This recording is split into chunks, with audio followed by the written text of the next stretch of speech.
well. Of course. And I'd like to point out that the top two racers were both lost their first race, and the bottom two did win their first race. And this is, as you said, round two. And the way the Swiss matching works is the winners play against the winners and losers play against the losers. Yeah, so right off the bat, the small key for Thievestown in Sanctuary, not immediately useful, but hey, that's one thing you don't have to worry about as you go through. Looks like Karma's going to show us that Houlihan play right at the start, and Oyster's going to do the farming for bombs, but instead of looking at the bushes, he just gets a bomb drop right off the bat. That's what I like to see happen. Yeah, I really like this Houlihan play. Money is very important in Keysanity, especially in the beginning, and Houlihan definitely helps with that. And seeing a bunch of money at the race game as well. Oyster, given how many bombs he has, might just opt to pick that up. But he's going to pass that by. Meanwhile, Manuel's going to kill something, get that bomb drop, and we might see a tree pull from him. Just 4 hearts.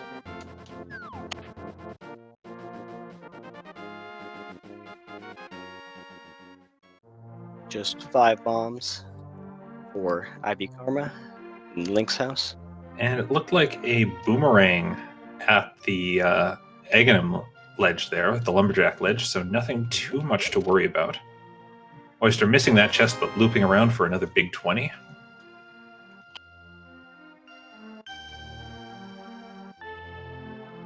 And Gonzspor, I think, is the first of our players to head up into the castle area and see what Uncle is holding in the sewers. So, Leon, what are you looking for in this seed? I know it's asked about every run, but what do you think we could see? I am always hoping for that early GT big key. I like to see that out of the way. I like to see people going 2.5 hours or less through a seed without stressing about that. So you're definitely more on the runner's side than the chat side. Oh, absolutely. I like these runners. They haven't done anything bad to me yet. Yeah, I've been looking for. I'm sure it's happened during this tournament, but I haven't seen it. I'm looking for a powder on pedestal. That's leading to progression, of course. I think that'd be quite interesting. All right. Which one of these runners was mean to you? So we are seeing Oyster get into the well now, getting some bombs from the first chest, I think that was, and a small key to Turtle Rock. Meanwhile, on the other side of the village, Manuel's made his way to the Thieves' Hut.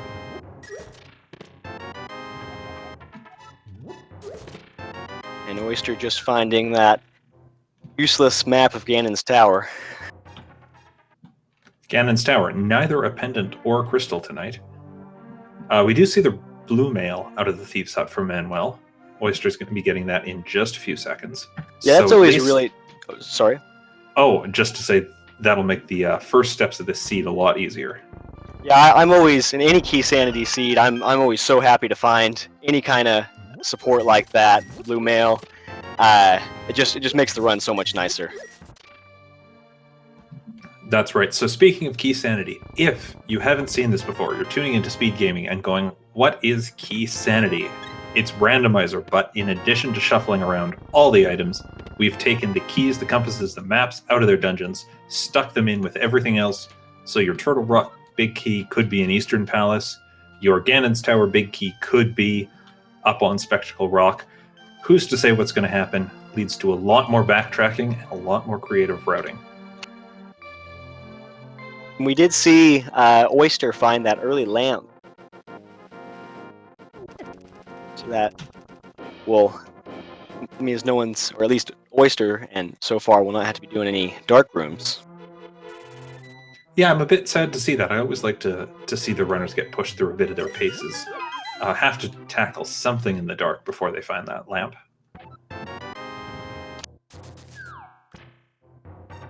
IB Karma, I think, is the first player to be able to have that money for the bottle merchant, only getting, I think that was some money back.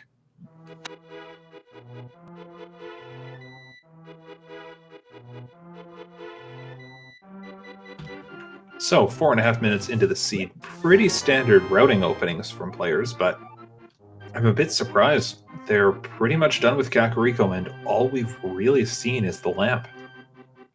Yeah, it's definitely been quite a slow start, but I expect we'll get something important soon here.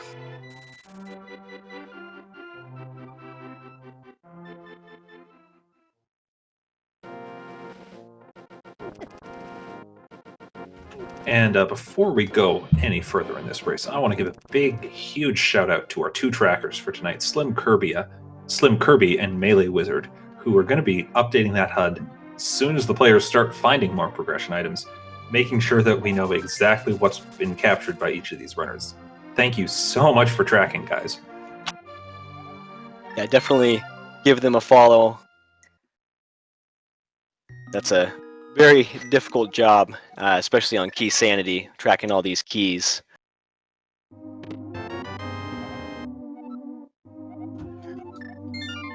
All right, so Manuel, the first of our players to finish up with the Kakariko area, going to be heading straight south to the dam and that mini Moldorm cave area. Oyster pauses a bit, looks like he's going to be hot on Manuel's heels. And we'll see just what the dam can do for them. $20.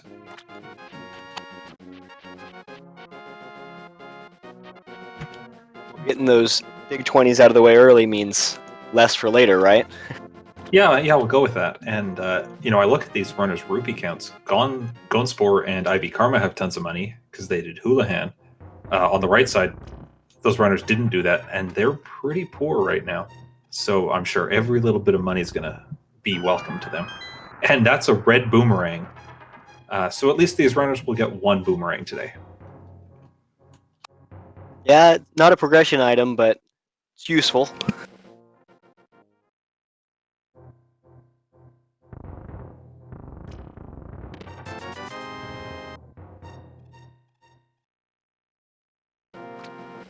Manuel's checking out mini Moldorm. We'll see what it has for us.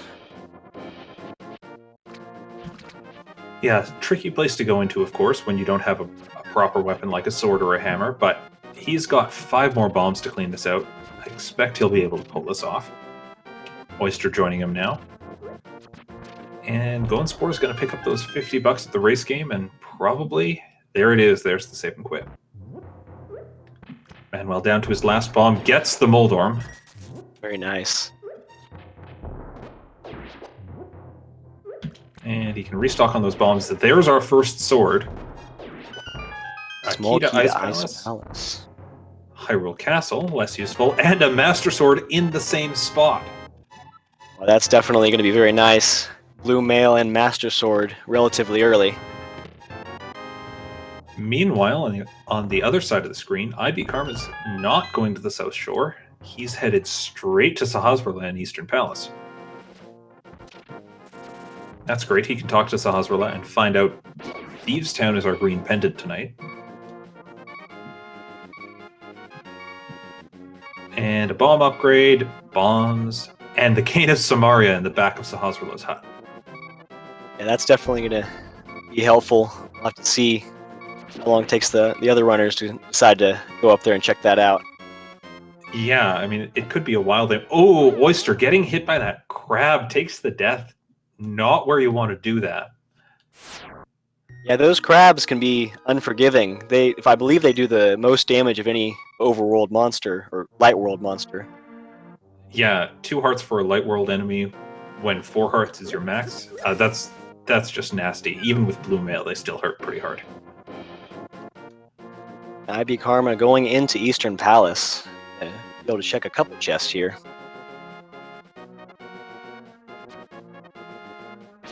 And I expect it'll be a long time before Oyster tries to head back to Ice Rod Cave. Fortunately for him, it was just a map in there. So maybe if he can wait until he's got the flute and the boots, that'll be a check he still has to make, but an easier one.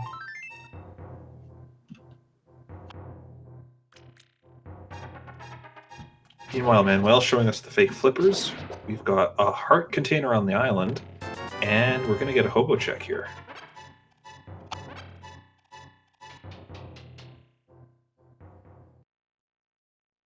So this hobo check in the logic is a sequence break, so there won't be, again, in the logic anything for progression, but it still could be something useful.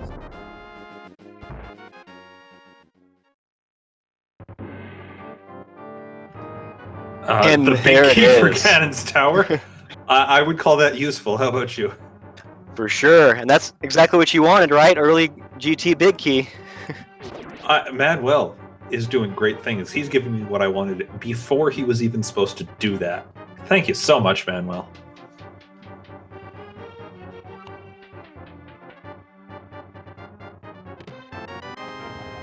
And IB Karma pulling off the...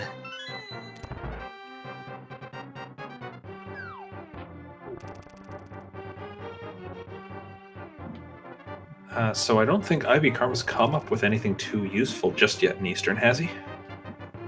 No, I haven't seen anything so far, and I don't see anything on the tracker. So we're going to see Gonzspor pick up some more bombs because he was down to a single bomb left.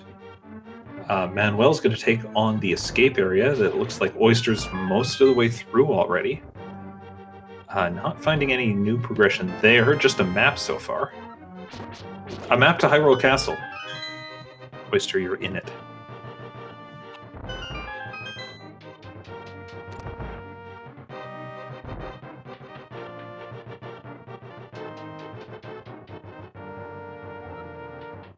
And with that early lamp, IB Karma having no trouble with those 2 rooms in Eastern Palace.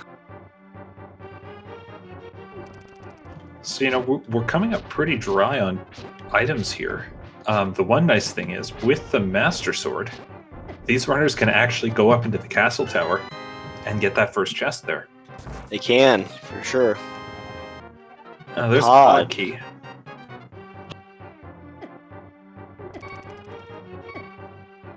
And a Turtle Rock small key in Eastern Palace. Now that's what I like to Rock.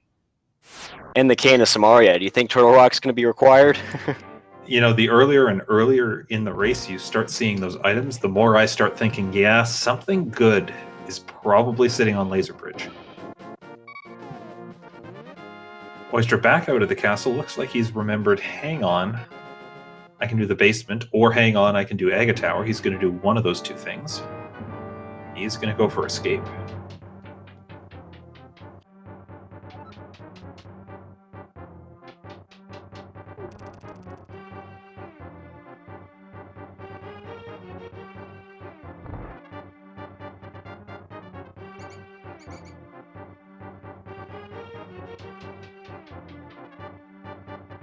Now, did they pick up a small key for Hyrule Castle already?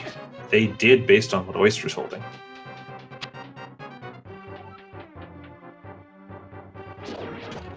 So that means they're going to be able to, Oyster and anyone else can go all the way to the back. There's a power glove. The power glove.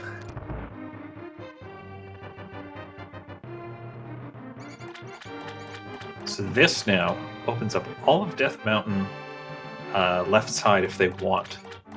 Only about 3 items they can get there, or 2 and 1 they can look at. But and Gonzspor is going to check that first chest. Gonzspor, this is what I like to see.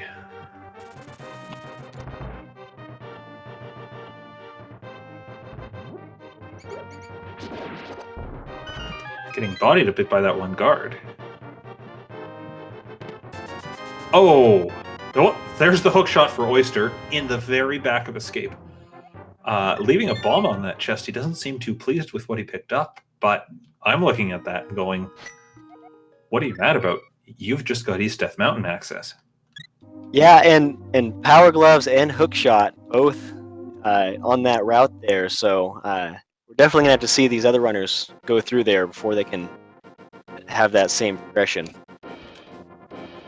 Gonzspor picking up the half magic upgrade in Aga Tower, you know, that could give him a bit of a boost over the other players. If they don't go checking that for a while, he just has to be a little less cautious than the others.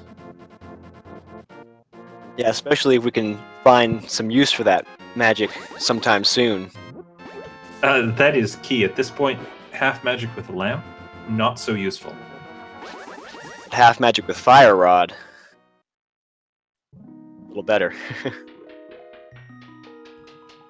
Meanwhile, Oyster checks on the lumberjack cave and figures out, oh no, it's just a boomerang, and I've already got one. Manuel picking up his hook shot. I'll be somewhat pleased with that.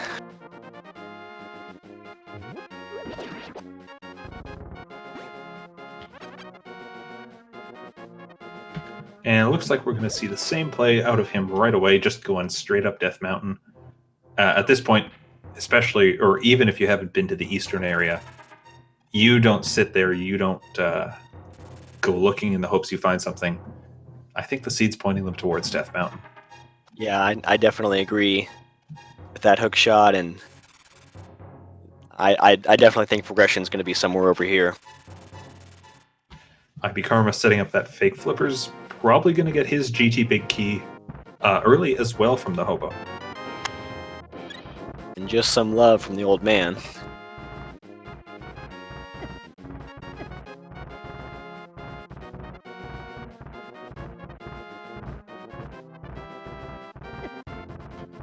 Oyster's got to be a bit careful here. Those cabbages tumbling down the hill are giving him some grief, but he's made through that. Yeah, it can be quite easy to take a few hearts from those boulders coming down. And especially when we're only on 4 or 5 hearts, that can really make a difference. Did I just see red mail inside Spectacle Rock?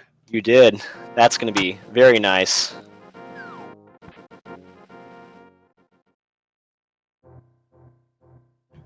Yeah, I'll be interested to see if any runner, elects to save the 90 seconds or so and not pick that up. I can't imagine anyone would, given just how many risks you can start taking. Well, yeah, especially this early in the run, it'll make so much of a difference. Maybe if we were nearing go mode, maybe you want to save that 90 seconds. But this early in the run, I can't see why you, wouldn't go and grab that. Absolutely. Well, actually, it looks like Manuel's decided to skip it. Just as I'm saying that. He's going to stay on blue mail. Puts him a few seconds ahead of Oyster in this trek, but we'll see how much time not having red mail ends up taking him.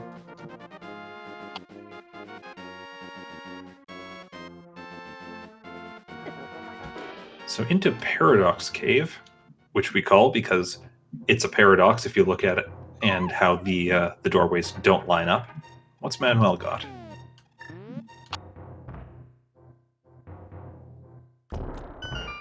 And a Castle Tower small key.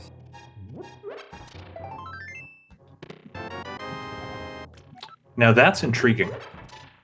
Of course, no keys for Castle Tower opens up one chest. Having one key opens up both chests makes it that much more attractive.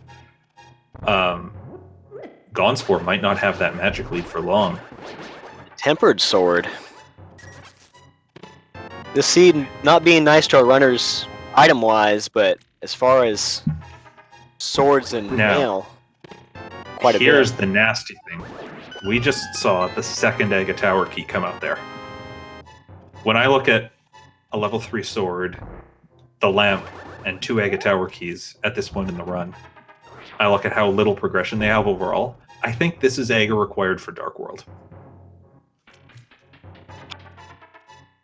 Yeah, you definitely could be right. If we don't see Mir coming up here soon. I mean, all they need is hammer or another lift upgrade would get them into the Dark World. But we're still missing that Moon Pearl, and between our runners, what's left to check after Spiral Cave here? Agina's Cave? I think that's it.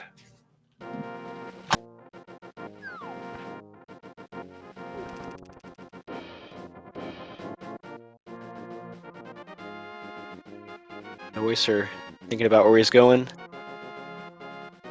And just a piece of heart at the bottom of Spiral Cave.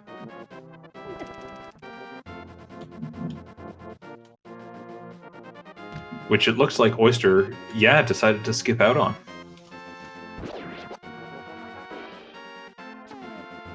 Yeah, and he will save time for that, but it will be in the back of his mind that he hasn't checked it.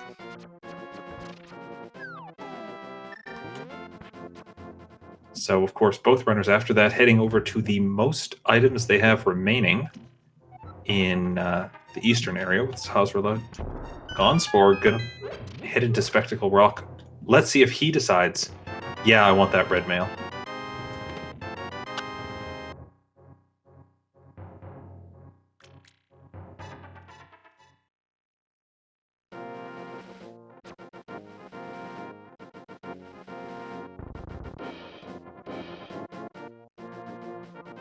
So, of course, if you're these runners, at this point, Aga starts to weigh on your mind.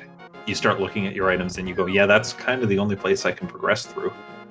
Of course, we still don't have the Moon Pearl, so getting into the Dark World doesn't itself do anything.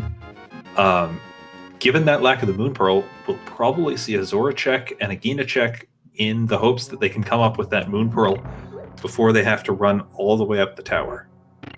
Because, yeah, if you come out there without the Moon Pearl, you got one item on the pyramid, and that's it. Yeah, I wouldn't be surprised to find progression in the form of the Moon Pearl or the hammer in Agana's cave or on Zora. It would be quite annoying to have to do Aghanim.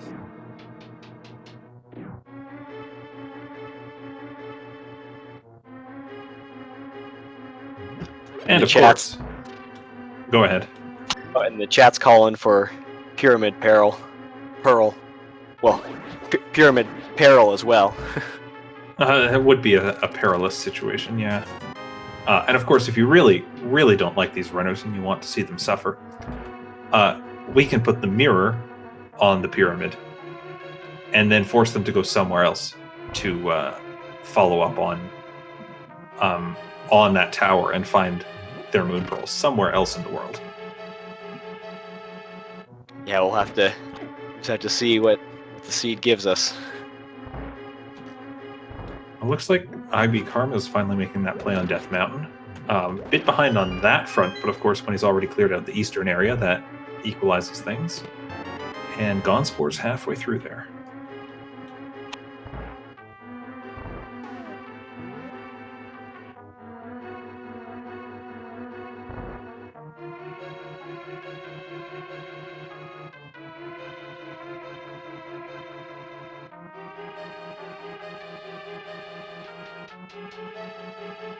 Yeah, and right now we just have all the runners checking places that the other runners have been, so nothing new in the short future here. That's right. At this point, it's kind of, well, I was going to say it's a matter of who just admits that they're doing Aga Tower and goes there first, but as we said, without the Moon Pearl, you can't be certain that that's what you need to do. So you're in their situation. Do you go for Aga, or do you try to check Zora and Agana's cave first? Until I have the Moon Pearl, I stay off of those entirely.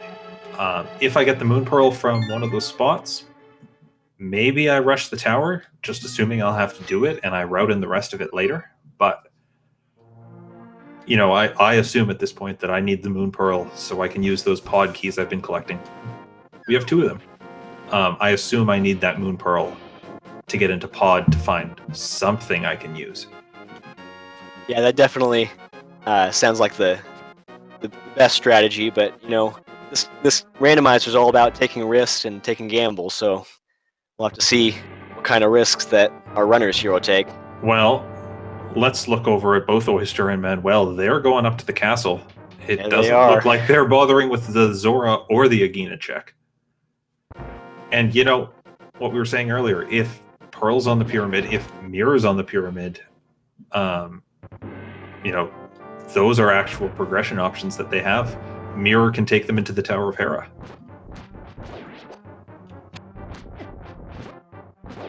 Well, and this could be a big decision maker in this race if Ivy and Gonzspor decide not to do this and find what they need in the other 2 places that we were talking about, then it could really affect the outcome of this race.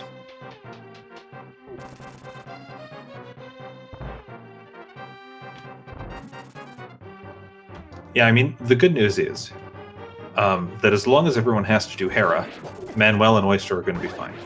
It's really the worry is just we find Hammer in one spot. And there's our Moon Pearl. There's the Moon Pearl getting a bomb from Oyster. He's not pleased with what he found. But hey, that means pod's open, and for the time being, it looks like skipping Zora was okay.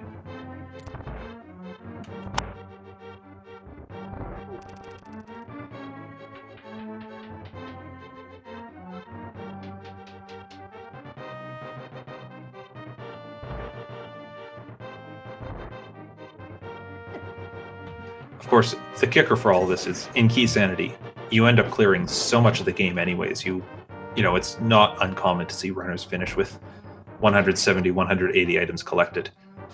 You kind of just assume you're going to clear the whole game anyways.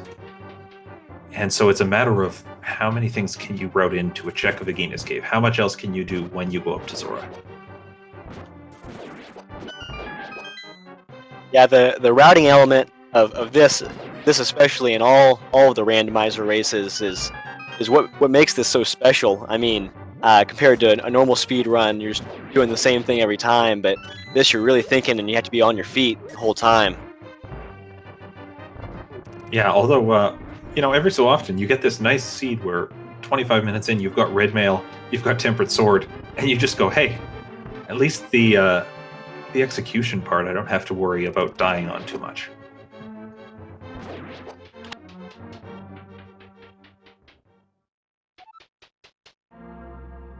Alright, so Oyster's about to head into that Aghanim fight. Chat. Aghanim can have between 0 and 15 blue balls thrown in the fight, assuming the runners do it optimally. How many do you think they get? Me? I like the runners. I think they're going to get 1. We have some predictions coming in the chat. See 2, 4. Let's see. I'm saying towards the higher end. I'm gonna say 13. Oh, we'll be in for a long fight with Oyster here if it's actually 13. I think the races I watched so far, he's been too good. It's time for him there's to 2 so far.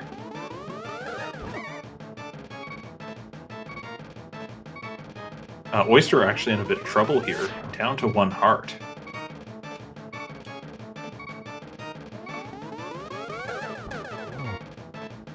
Meanwhile, Manuel's entering that fight, and Ivy Karma has made the play on the tower as well. And we are definitely getting a lot of blue balls here so far. I think we're up to 5 at this point. Yeah, that sounds right. Alright, so we're not going to get the full 15 from Oyster, but still a long fight, and again, he's down to half a heart. 1 blue ball could spell the end for him.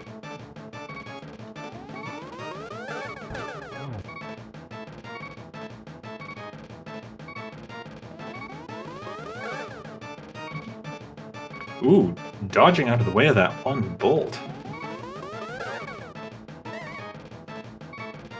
This is where counting blue balls actually gets rather tricky since the sequence is off. I think that's up to 7 now.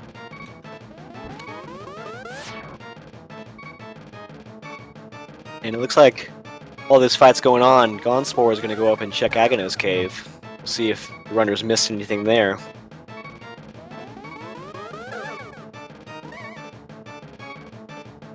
And of course, Aghanim will give the same pattern for all runners in this race.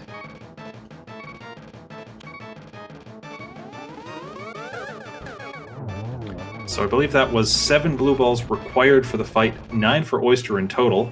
But hey, he made it through the fight. I'm not going to fault him for any of that. We did see Gonzspor make it to Agina's Cave, but he only found a piece of heart there, so nothing too great. And just big 20 on the pyramid.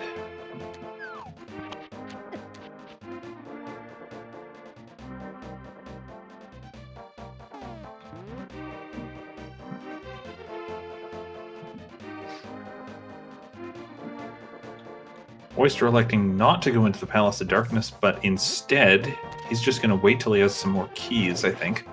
Gonna take the time to check Catfish, and then just hookshot across the river. Yeah, one of the big things in Keysanity is trying to prevent double dipping dungeons.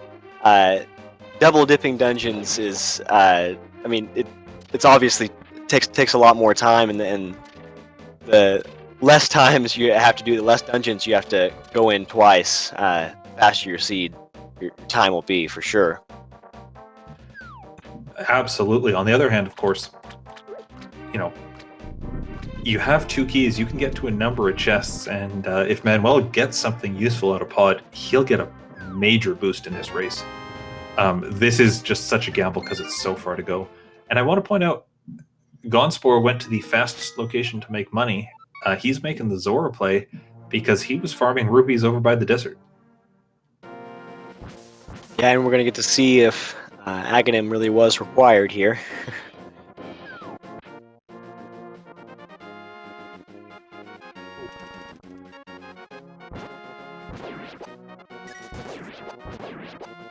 I mean, at the very least, that second chest in Castle Tower was absolutely required for that Moon Pearl.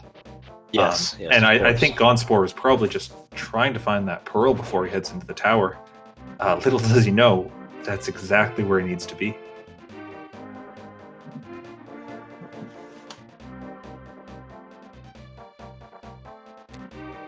We have Manuel working his way through pod now. Yeah, just some rupees in that first chest, but we'll see if the rest can help him out at all.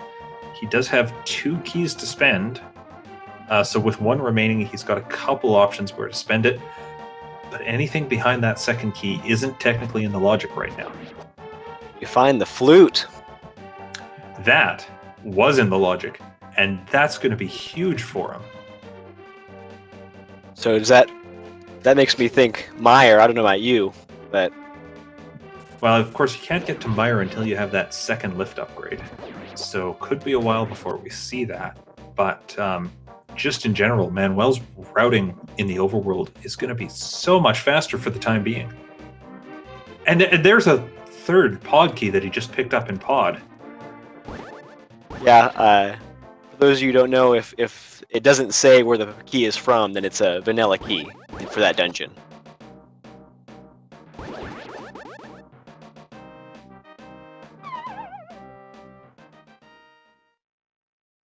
And the really interesting thing about that 3rd key is it actually puts these 3 chests also into the logic in terms of what's available, even if you spend your keys as stupidly as possible.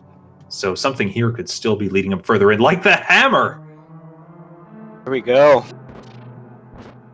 Oh, so the play to pod really pays off. I think that's the ice rod for Oyster in Skull Woods, but ice rod is no hammer. Quite close to a vanilla hammer there.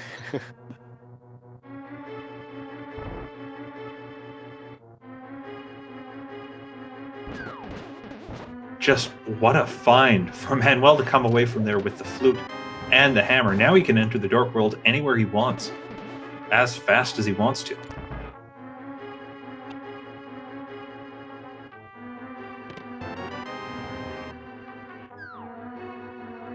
Meanwhile, Zora just giving out Quake, and Manuel finding the Palace of Darkness big key inside the Palace of Darkness dark maze, just giving more value to that dungeon because now he can open the pod big chest and the get fire rod. The fire rod.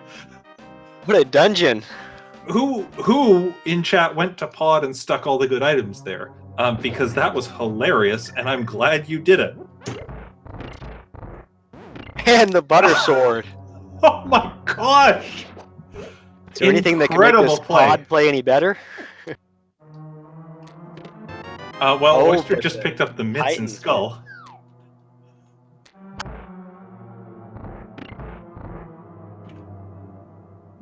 Fantastic question I see in the chat that I'll answer while I calm down from the hype of pod. Why is there light world music playing in a dark world dungeon? It's because in Keysanity, we randomize the dungeon music so that you can't just walk into a dungeon and know if it's crystal or pendant. You have to find the map somewhere in the overworld, or in the rest of the game, I should say, and then check your map to see what is actually hiding there, a crystal or a pendant. Yeah, that's a very interesting mechanic that comes into this Keysanity race, because you don't just know which ones are that you have to complete from the start. So sometimes that results in having to take gambles and finishing dungeons without knowing whether they're crystal or pendant. Yeah, so IB Karma unfortunately also skipped on Palace of Darkness. And Gonna just have to 10 make his way arrows there eventually. It looks like Oyster is going into Thieves Town. Yeah, 4 chests you can do at this point, even without the big key. Not a bad thing.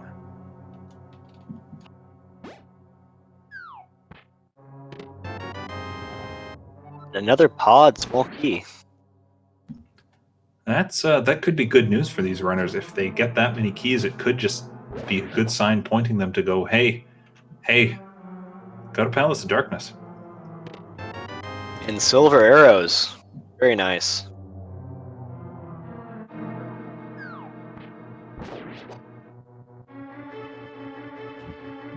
Now, what I'll be interested to see from Manuel is he's got the fire rod. He's in the Skull Woods area. Does he go clean up Mothula right now? Is he confident in making that fight? I think that, he only has 6 hearts, but you have half magic and you, of course, have the fire rod. I think you give it at least 1 shot. Oh, especially when you find a fairy in a bottle there as well. Yeah.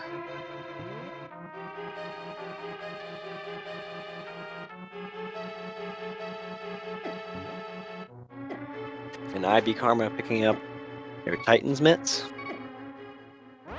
Oyster setting up the Death Warp, taking it to get back out of Thieves Town. I don't think there was any value in the front of there.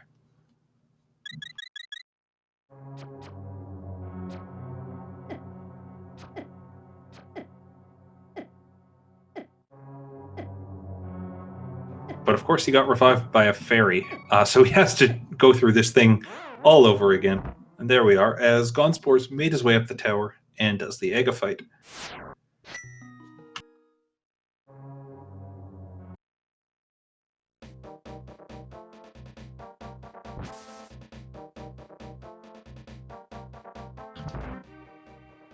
So now looking at this impressive array of items our runners have, and the Turtle Rock Big Key.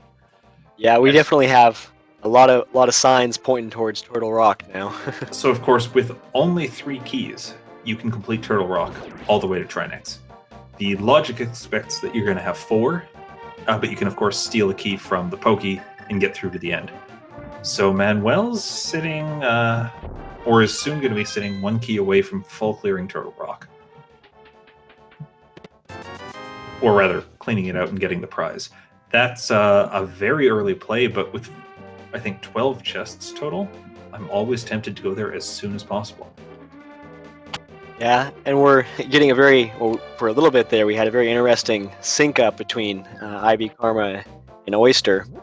It's always so interesting in these races to, even though they're so long, how in sync the racers can be at some times.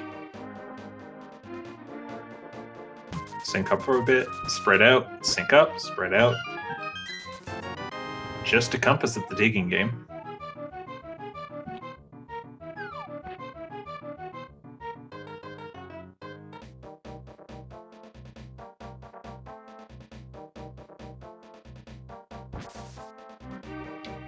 And Gonzspor going back and forth a bit on where he wants to be. It looks like he is going to head north to Catfish as a final choice.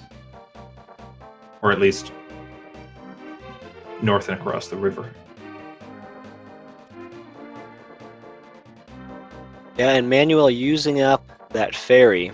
So would you still take on Mothula here without that fairy? I think you still go through, you take on Mothula, because you've got the half magic for the ranged attack. It's only 4 slashes with the sword. I just think I'm a bit worried about Manuel because he passed up on that red mail earlier. And all it takes is 1 death to Mothula, and you're kind of losing that time you saved by skipping the mail on the mountain. So I really hope he gets this on his first try. Mothula, of course, infuriating, because if you fail to kill him your first try, you go on a bit of tilt, and it makes that second try, that third try, so much harder.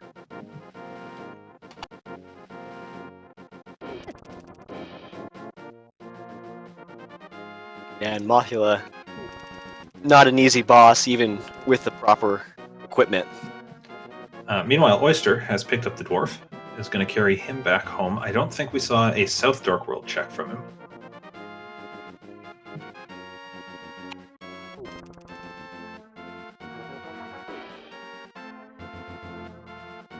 Manuel is being very careful to dodge those spikes. And that'll be the Mothula fight. Great fight. Great fight. I think he only took one hit there, and coming out of it, a big key for Ice Palace.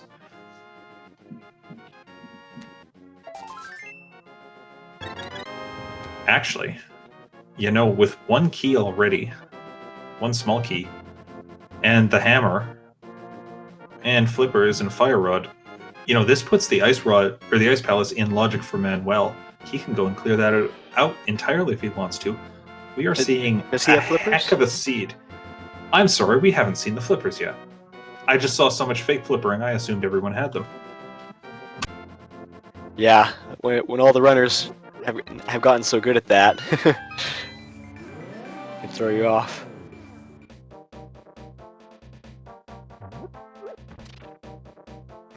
Yes, thank you, chat. Manuel does in fact not have flippers.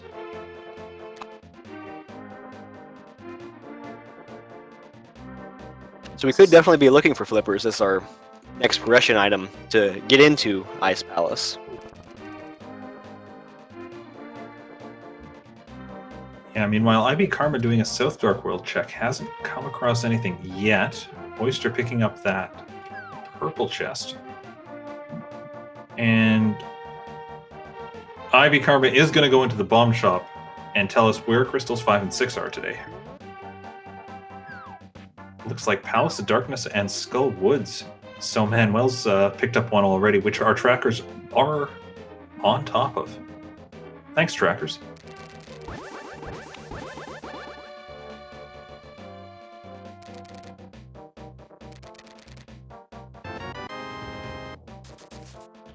Is this our first hype cave check? This is Karma making his way to Hype Cave. A cape. Key to Mire. A heart container and a compass. Well, that cape's great. We did see a check of Bumper Cave and a small key sitting up there. Yeah, that cape is definitely useful in a lot of different scenarios. Tile room, Vitreous, a lot of use out of that. I think poor Oyster has carried this purple chest all around the world, hoping that he can get the mirror out of it. And unfortunately, that's just not going to work for him today. Or hoping he can get the mirror so he can turn it in easily.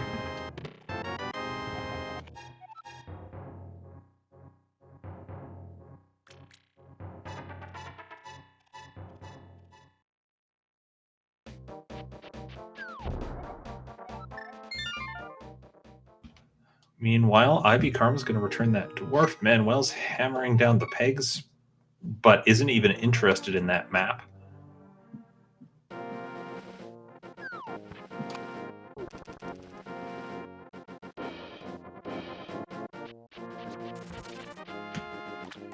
That's the second possibly useful item we've seen Manuel skip. That could have had some information that would have helped him there, but we'll see if the few seconds he saved will make a difference here. Well, there's powder out of the purple chest for Oyster. I'm sure that's a welcome thing to see. It not only gives that location, but of course makes climbing up the worst dungeons all that much easier. Yeah, those anti-fairies can be quite annoying, and it's nice just to be able to throw that powder on them.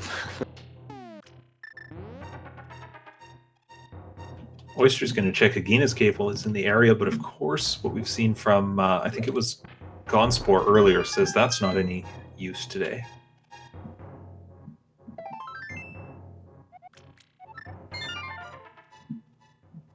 So, if you're these runners, you're clearing up a lot of the overworld. What do you do next? IB Karma's decided he doesn't want to bother with that purple chest right now. It's East Death Mountain, Dark Death Mountain for him.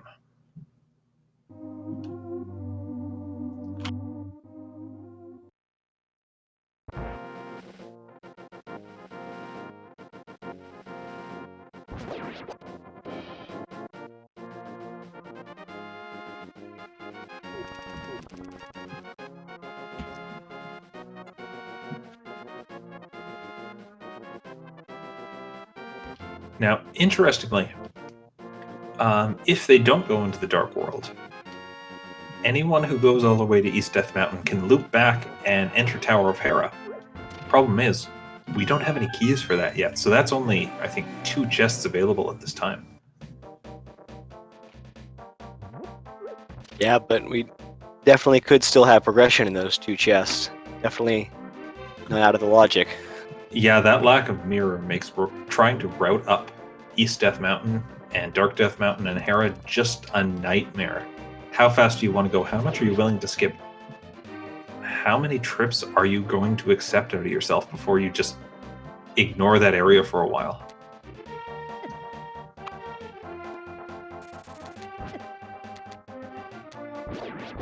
But I like this play from Oyster. He's picked up the cape and he knows there's a small key on Bumper Cave, so he says, I'm going to pick that up right now and just assume I'm going to need it at some point. Yeah, we still haven't found that necessary Swamp Palace or possibly necessary Swamp Palace small key.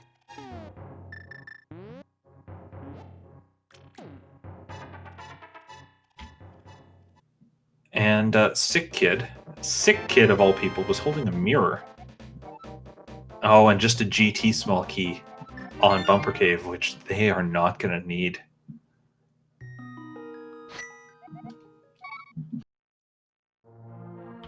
So Manuel at this point kind of pulling to an early lead over the rest of these racers, as Pod was full of value. He's cleared out Skull Woods, and now because he had all that mobility, he's the first runner to make it to Sick Kid and get that mirror. Yeah, that mirror before everyone else is going to make a big difference because there are definitely quite a few places he can go now. Of course, IB Karma couldn't actually make it up to Tower of Hera because he didn't have the hammer. Hammer's in pod, everything's in pod today. But, when Manuel makes that trip to East Death Mountain with the mirror, all of that routing just becomes super easy. You don't have to worry about it. And IB Karma picking up his mirror. It'll be interesting to see how long it takes the other 3 runners to head on over to pod. Most of them, or all of them in fact, according to the tracker, have 3 small keys, so it definitely is getting close to time to start heading over there. And speaking of, Oyster is heading over there right now.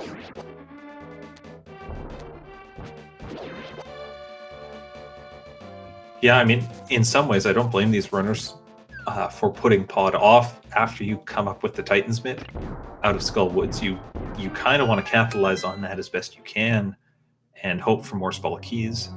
And, I mean, who knows? Oyster might be able to do something really clever with these keys. He might be able to open up all the chests and find just what he needs here.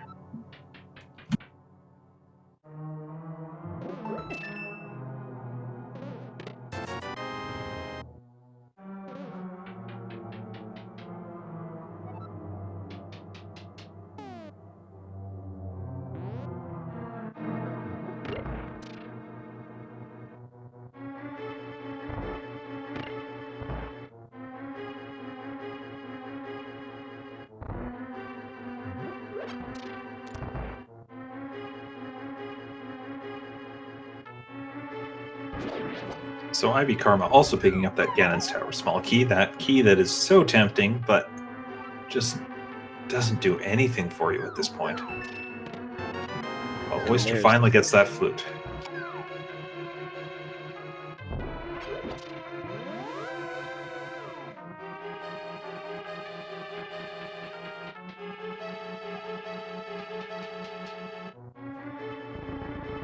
Manuel, I've noticed now, carrying the purple chest, so at the very least, he's going to get that early powder, and that mirror gets him into Cave 45. Another Smolty Ganon's Tower.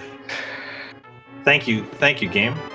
Ganon's Tower does have many keys for it, and we do not need any more.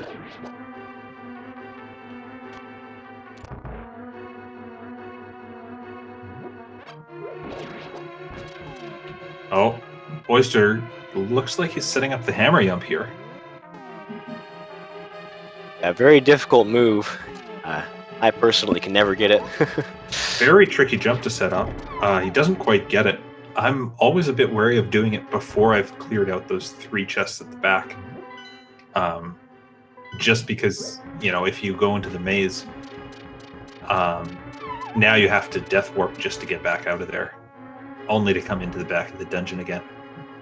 But we'll see if he can pull it off. He's got 1 or 2 more tries left before he's out of health. Yeah, and if I remember correctly, it is usually a little easier to do it coming from the top, but it's definitely possible from the bottom. It's very possible from either way. The advantage of coming from the top is you get so much more time to line yourself up before the bridge disappears.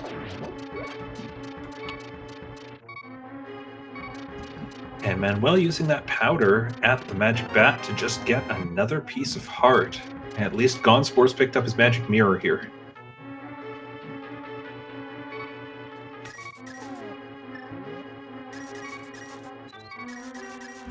Oyster trying to powder that anti-fairy, gets it before the fairy hits him.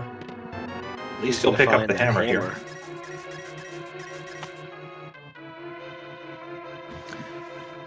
And Manuel giving us our first check into the Mire area. Looks like Mire is the red pendant today.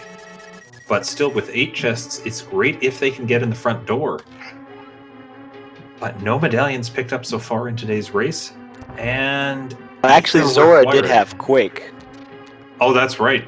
Unfortunately, it's Ether required from Mire. So, yet to see if Zora was required.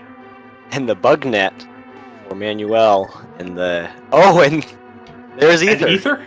Oh! Where's the key to Mire? It's in the shed. So at this point, if you're Manuel, I think you check Checkerboard Cave here. You duck your head into Desert to see if you can come up with that Mire big key. But either way, you just go in and you pull all the chests you can in Mire. Oyster's still having a bit of trouble with this bomb jump.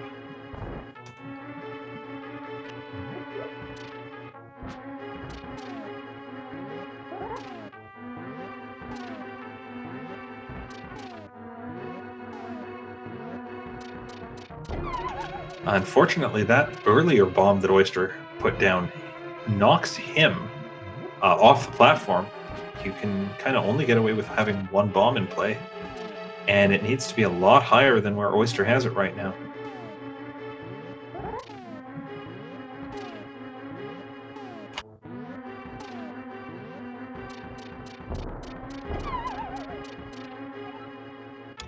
Hammer Yump is a very challenging trick to pull off because it requires 2 pixel-perfect configurations. Oyster just abandoning it and going into the maze, I don't blame him in the slightest.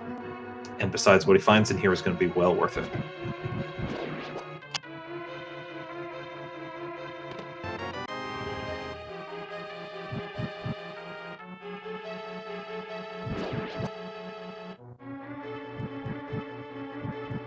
And Gonzspor is going to give us a check that I don't think we've seen yet.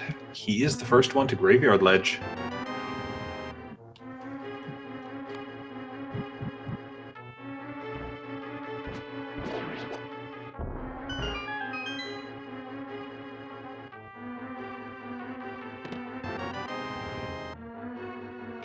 And 50 rupees up there.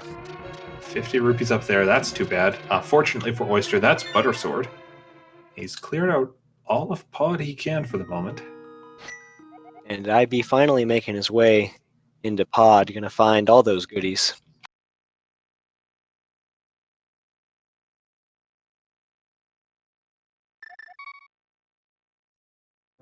Alright, so Gonzspor is going to turn in that purple chest, be the last one to get that that powder pickup. Not required for progression, but of course, as we said earlier, super helpful for these runners. Inside Desert Palace, we saw a small key on the torch and a heart container from Manuel. That's all, folks, without more keys.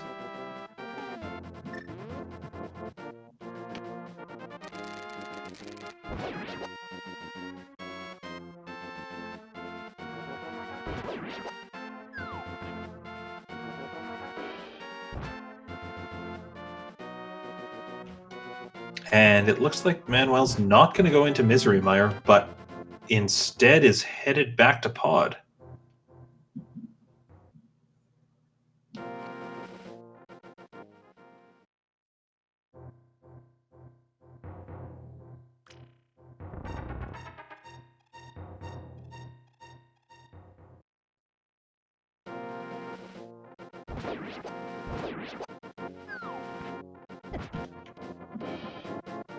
So I'm not sure if Manuel can really do anything with this one extra key he'll have in Pod.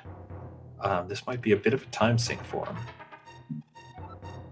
Oyster and Gonzspor back on East Death Mountain, which is where I think they do need to be for this. Of course, with Hammer now, Oyster can get over into Hera. That is exactly where he's headed. Only 2 items there, but hey, at this point, we're starting to run a bit low on locations between the runners. Yeah, and it would be very nice for the runners if we could find some boots here sometime soon. Oyster, checking the map, realizes he has not picked up any Light World dungeon maps. That's too bad at this point. That's a lot of knowledge we're missing about what dungeons are actually required for beating the game tonight. Just 3 bombs for the first item in Hera.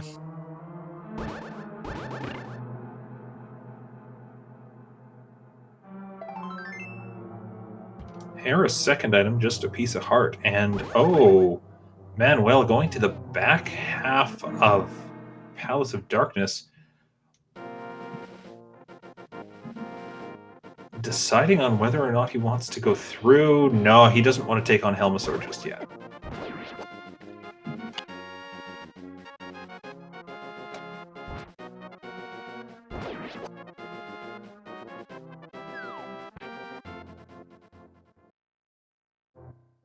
Meanwhile, Oyster's going to give us that Spiral Cave play, and did we see what was on the floating island? Because Gonzspor is headed there. No, I didn't catch it. Oh, and of course, Manuel stopped on his way to the back half of Pod because he's still missing the bow. Bow, that nasty bow.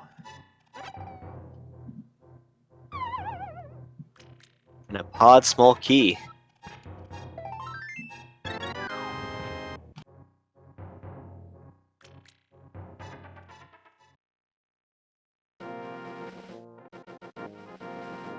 I think Manuel's the first of our runners to check the waterfall. Finds a map of Ice Palace and 10 arrows back there. But at least he'll be able to go up to Zora and get his Quake medallion.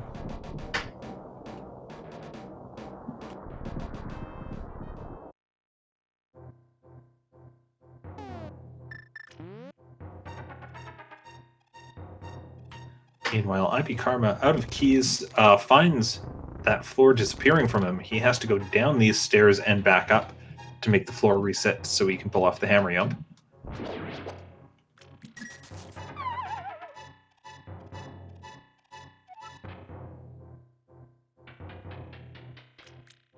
Manuel picking up his Quake medallion from Zora.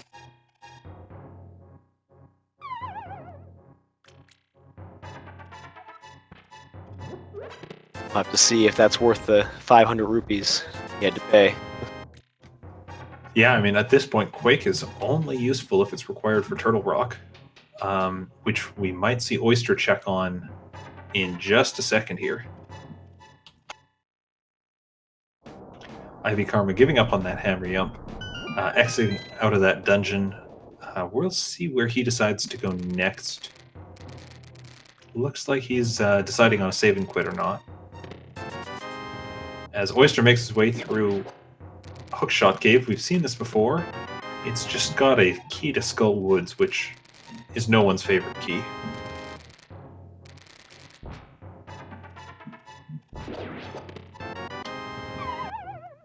At this point for Oyster, I think what he really needs to do is go and activate his flute, because turning in that flute means he'll be right next to Sick Kid and he can get that mirror.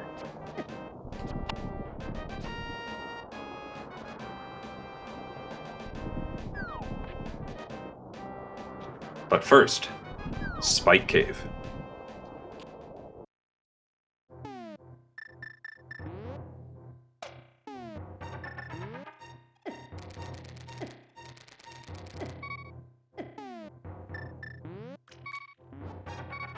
Meanwhile, Gonzspor has taken those 4 keys, brought them to Palace of Darkness.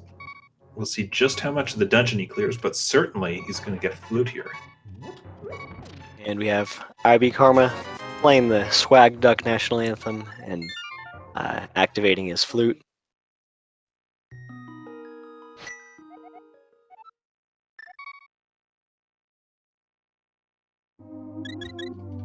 Alright, Karma making the play to Misery Mire. He's going to be initially frustrated and then really, really happy to see his Ether Medallion. We'll see who decides they want to make the play on Mire first, because, you know, with 8 chests, 6 of them available without the big key, there's a huge chance for great progression in there. Yeah, there's quite a few things we could get that would be very beneficial here.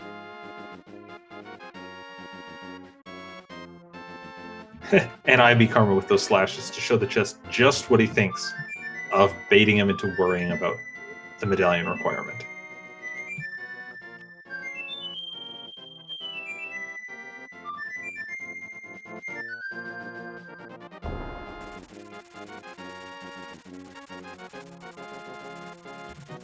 Alright, and while fluting down to 8, it's going to set up a fake flippers of some sort. The question is, what's he doing with this? Is he going into Ice Palace? I don't think there's any other option for him.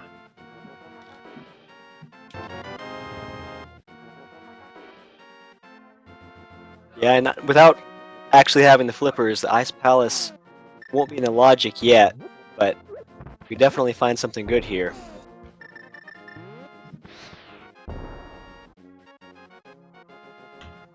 Yeah, many runners are always hesitant to go into Ice Palace with a sequence break, just because you'll probably need the flippers for doing Swamp Palace anyways. At the same time, if you know you can clear this out and you think you might get some other progression, something that'll help with your routing, something that'll prevent another double dip of a dungeon, full clearing ice right now isn't a bad play. Because unless, for some reason, flippers is your go mode item, you're probably full clearing this at some point anyways.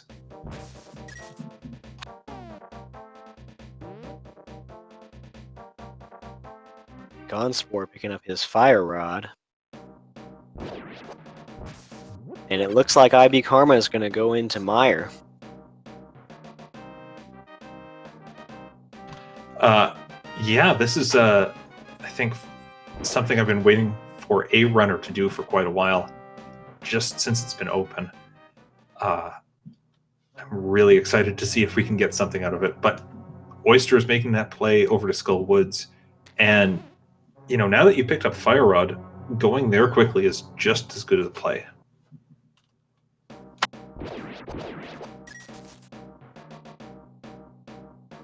Yeah, I think we're gonna find something here in Mire. Bow, flippers, something important, or at least I hope for the runner's sake we'll find at least boots or something nice.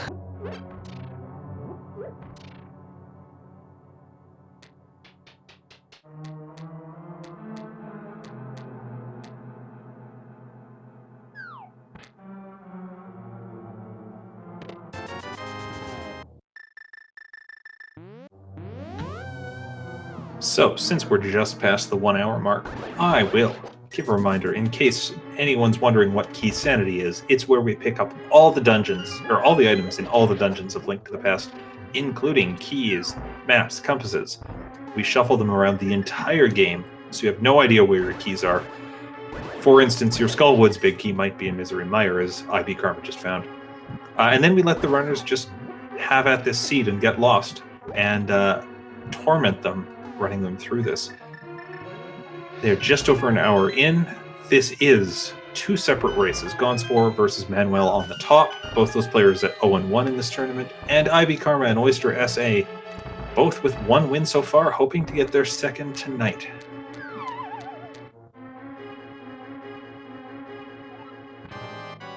And we have Oyster going in on the Motha fight. A few more hearts than Manuel had, but still not an easy fight. I'd like to see him use his sword a bit more than the rod here, just because the rod takes twice as many hits to kill Mothula. He gets through the fight just fine. But if you're really going for the speed, you have to get in there with the sword. He will get his Ice Palace big key and a crystal. So I haven't seen anything too important so far in Ice Palace, and as I say that, he gets the shuffle, so that could lead to something big.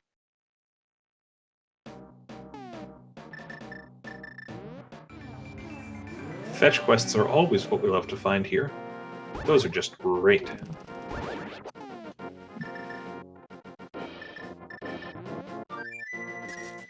Looks like Gonzspor's heading into the Dark World near the village, might be making that same Skullwoods play, as IB Karma gets 300 rupees in Mire, but I don't think has really found any big progression. And another Ganon's Tower small key in the Ice Palace big chest.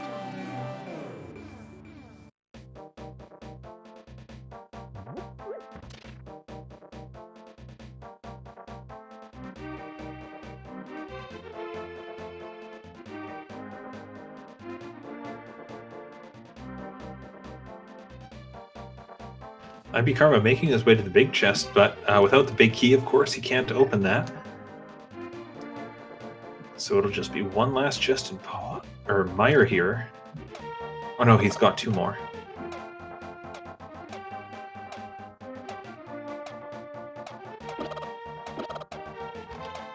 And a Thieves' Town big key.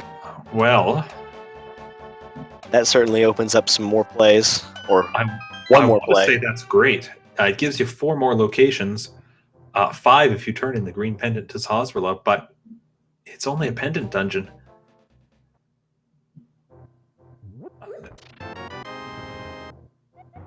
Yeah, but we are running out of locations that progression could be, so...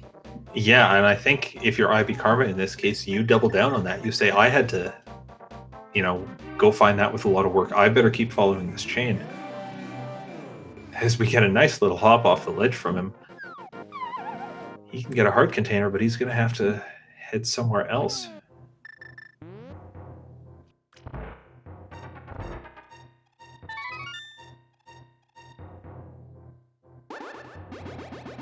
We have Gonzspor going for his Mothula fight.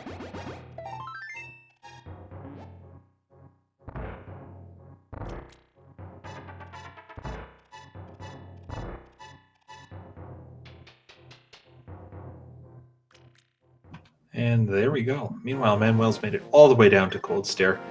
With Butter Sword, this is not going to be a long fight, I think. Does have to be a bit careful, because Cold Stare still packs a punch.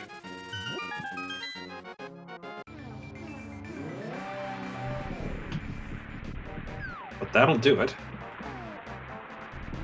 For a big key to Desert Palace. Wow. And the blue pendant. Even though a pendant dungeon, if that Desert Palace big key leads to something necessary, then it will be required. The good news is, we have found all of the pendants. And by extension, all of the crystals in the game. The bad news is, Manuel just picked one up.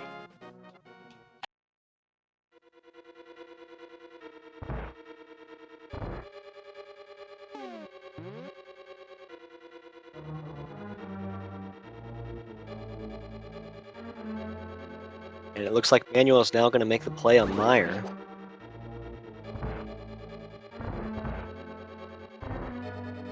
Meanwhile, Oyster running through Desert. Of course, we've already seen through Desert. We know that without the boots and without other keys, there's not a lot of value here. As IB Karma heads to Tower of Hera and encounters pretty much the same problem.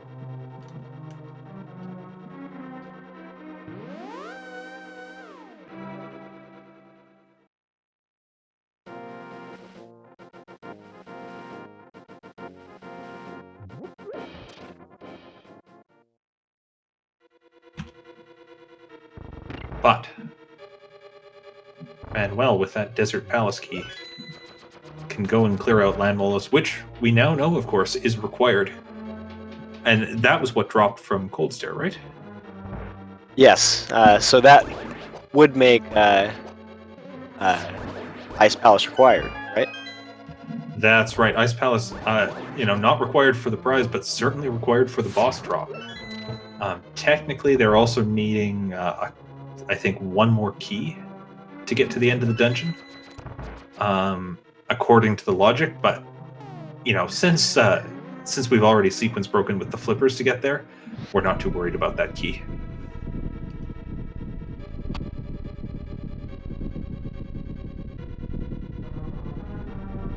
Oyster, unfortunately, made his way all the way to the back of this dungeon and then realized, hang on, I don't have this key. He's looking a bit lost here. I'll have to see what he does with that.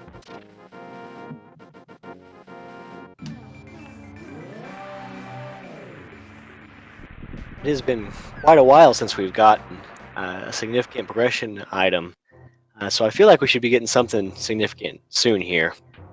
That's right. Anything that comes off Landmo, Manuel's going to have to be a bit careful with. But with bombs, that's certainly not going to count as progression. It's around this time, I look at my items, I look at my key count, I say, yes, it's only 2 keys for Turtle Rock, but I've got everything else for that dungeon.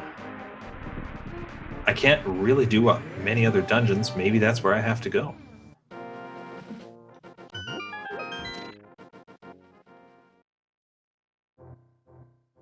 Yeah, and you never know. We could definitely see some vanilla Turtle Rock keys. We've definitely seen it before in this tournament. Always a surprise when it happens, but certainly one that throws the runners for a loop.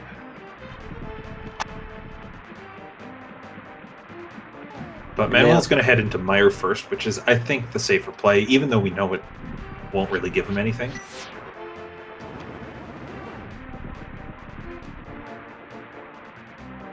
And look at that cutscene sync. Thanks, runners.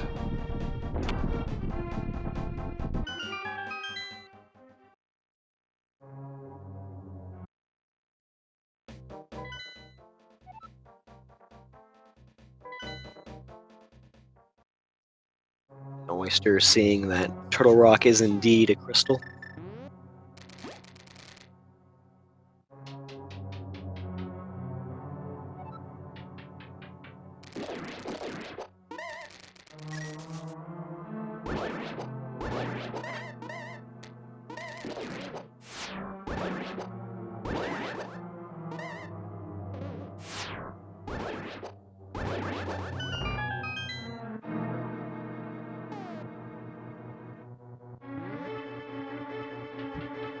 Meanwhile, over on IB Karma's side, he's done the hammer pegs. He's got this map.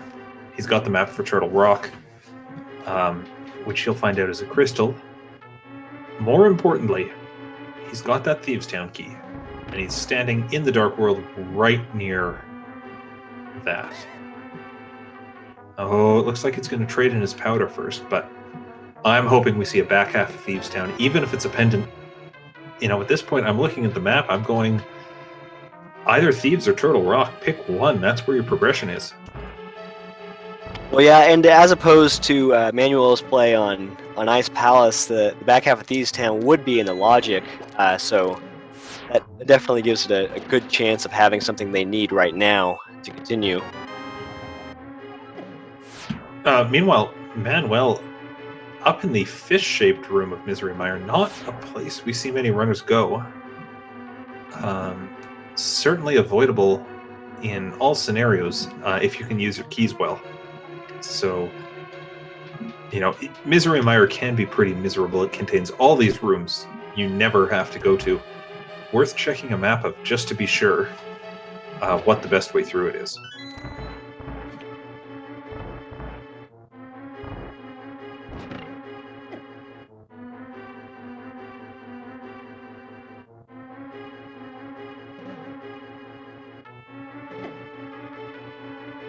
Alright, so Karma's made that play into Thieves Town.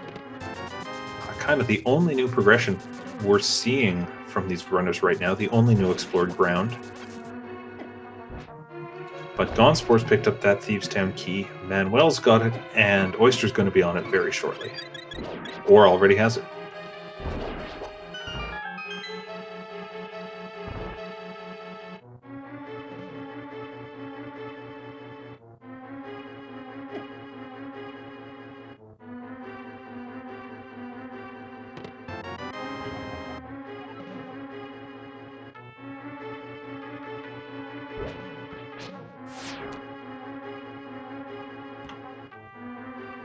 And that's right, of course. Misery Mire had the big key for Skull Woods. Problem was, the big key for Skull Woods wasn't any good today.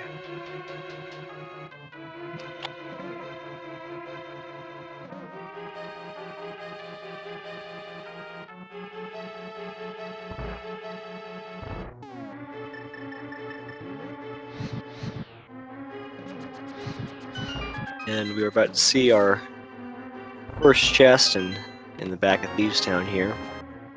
Yeah, funny how much running is actually required to do to get something out of Thieves Town once you've cleared the first half. And $5 is the reward for that.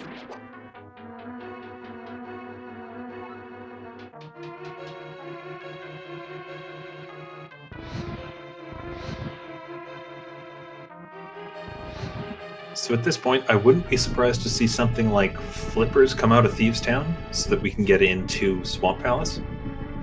I also wouldn't be surprised to see maybe a Hera key just to send the runners back up there. Or even another Turtle Rock key. That would be the other thing. I think, barring any other progression, Turtle Rock's where these runners are headed next, even if they don't have enough keys at the time. Although everyone who's not IB Karma is going to have to clear out Thieves Town first, I expect. Or at least will choose to.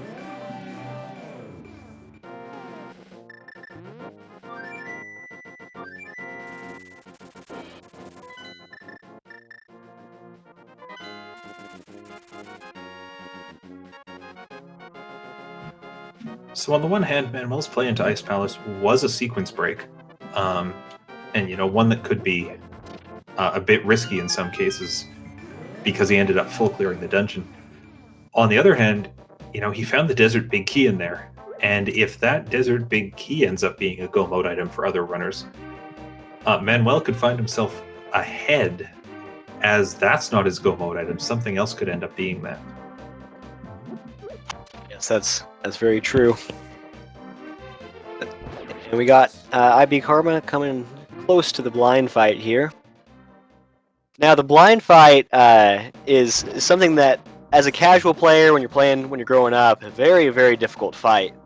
But as a speedrunner, you find out that if you play it the same every time, then it's the same every time. So, in general, not too difficult of a fight, but any mistakes could be costly. Yeah, not only is it scripted, it works kind of with whatever equipment you have. When I was a kid, I used to run this game. I used to go get the strongest sword I could before fighting blind, not realizing it was 9 hits no matter what I used.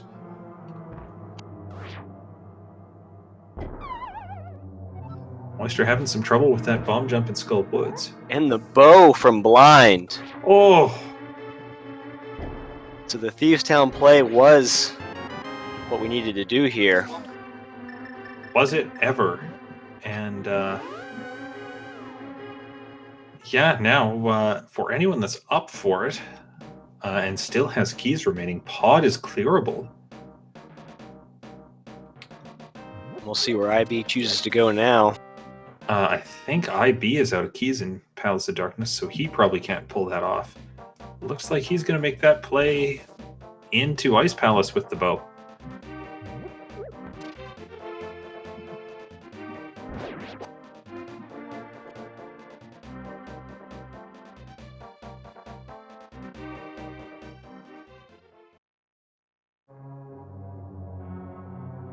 Yeah, and Mikey MC in the chat making a good point. 2 pendant bosses are required just by the logic we see here.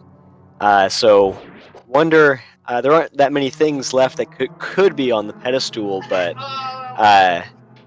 you still wonder if anyone might do a blind pull here. I mean, there's still a few dungeon big keys we're looking for, particularly Hera and Eastern. Those could be hiding on the pedestal. One thing at least Manuel is going to know is that because he needed the flippers to beat Lan Bolas, at least he knows flippers can't be on the pedestal. And there is still that small key, or that big key on Zora's ledge that, again, without the flippers, we don't know what it is. And now that we know that Swamp Palace is required, the Swamp Palace small key could be there too. Oh, that's nasty.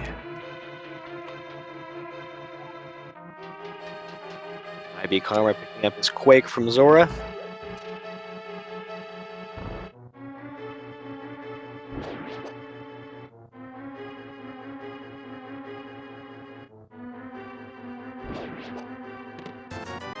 As Oyster is working his way through, he's going to grab that bow from Blind relatively soon here. Yeah, and I think Oyster's... I was going to say Oyster's a bit ahead on keys in pod, but I don't think that's true. I don't think either of those 2 runners managed to hammer him.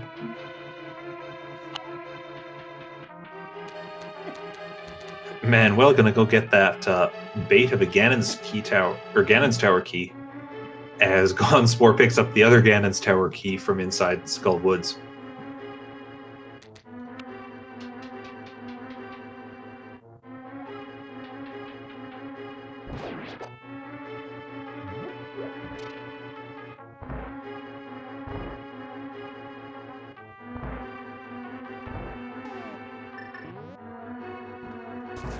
But IB Karma with the bow has access to those 2 chests on the right side of Palace of Darkness.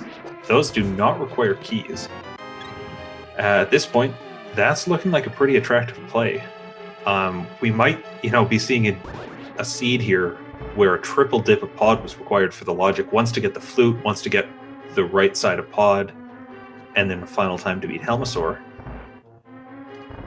But this may also just not work out for him. That Turtle Rock play is still looming over me, and I think all of these runners. Yeah, a triple dip on pod would be pretty mean, but definitely possible.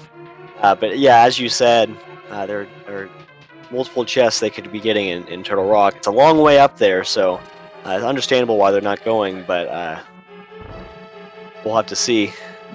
So the thing about Turtle Rock is there's no question it takes a long time to get to.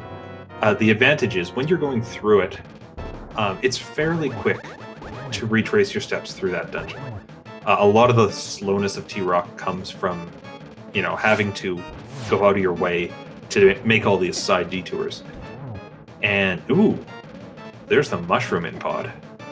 Fetch quest, anyone? Because we haven't had enough of those. And Oyster with a very nice blind fight, picking up his bow.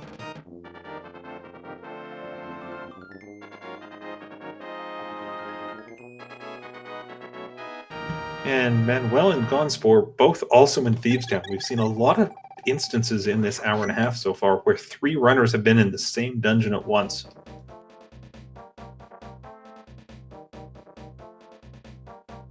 Yeah, it's amazing how the logic, with all these runners being relatively evenly matched, how the logic can push them to be in the same place in the same time so consistently. All right, so it looks like IB Karma's going to take another stab at the hammer up here. Tried this earlier, didn't quite pull it off, but coming back to it fresh is usually a good idea. And if you can pull this off, there's a pod big key, a fire rod, and a butter sword in it for him.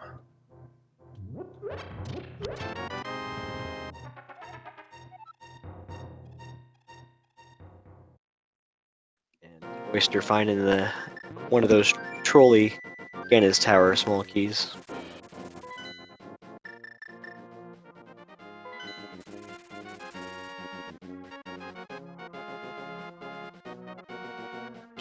Oh, and just misses it. I'm not sure if he wasn't holding up there or if he was too far to the right, but very close to getting that jump.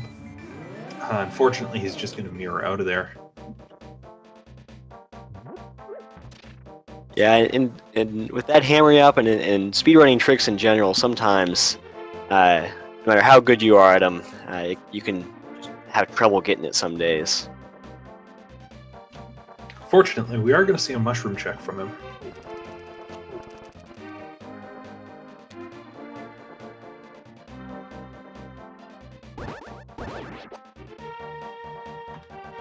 But only an arrow upgrade.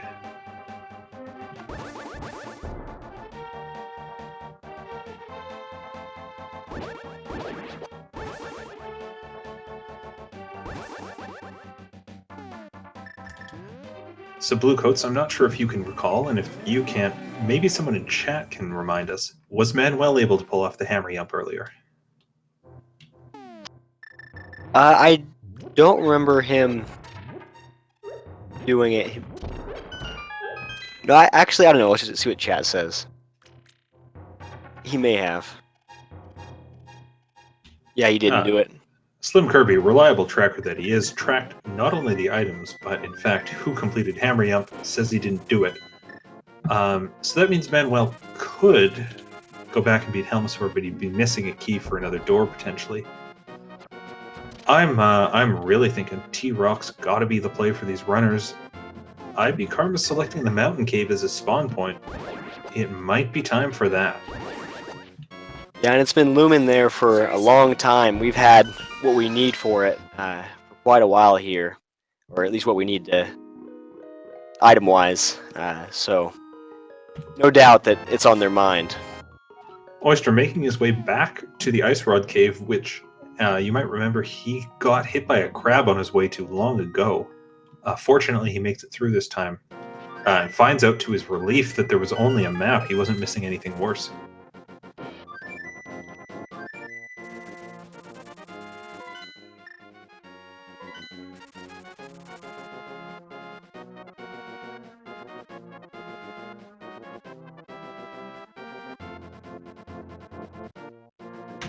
So Gonzspor heading up Death Mountain. Don't think he's done a Tower of Hera dip yet, so he's going to check that out. And then I'm hoping he heads east to Turtle Rock. 2 out of 3 chance right now that he can get in based on the medallion he has.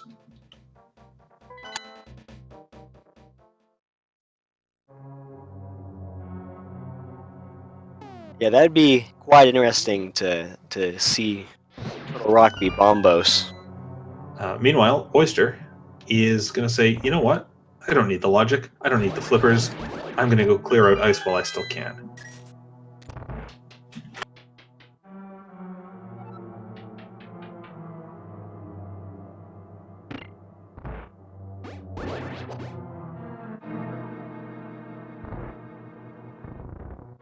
And Gonzspor making that play to see if he can open up Turtle Rock. I'm expecting he will be able to.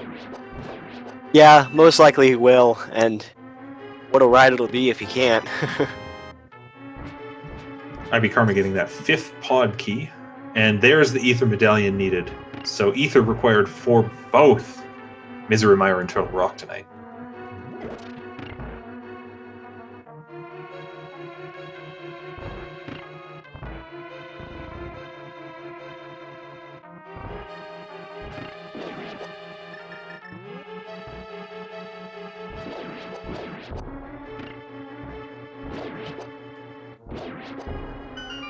IB Karma looks like it's going to make that same play. So, Turtle Rock, you have 12 chests. We have access to all of you, except for getting through to Helmasaur and or the big chest, the vanilla big key chest. What are you holding tonight? Yeah, and it's always very interesting to see in a situation like this what option the runners choose to go with. Oh, and chat pointing out correctly, IB Karma, because he hasn't been into the pod Dark Maze yet, still doesn't have that Fire Rod, which is going to prevent him from checking these two chests on the right side that Gonzspor is going to. If those have something useful, IB Karma is going to have a hard trip up here.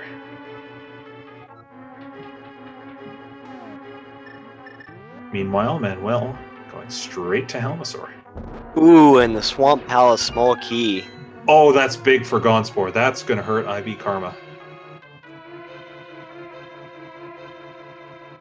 So he's going to have to go back and get that Fire Rod before he can come and get the Swamp Palace small key. Of course, as a reminder to all of those people watching, Gonzspor and IB Karma are not directly racing each other. It's Gonzspor versus Manuel and IB Karma versus Oyster. So IB Karma's missing that key doesn't hurt him too much against his opponent right now.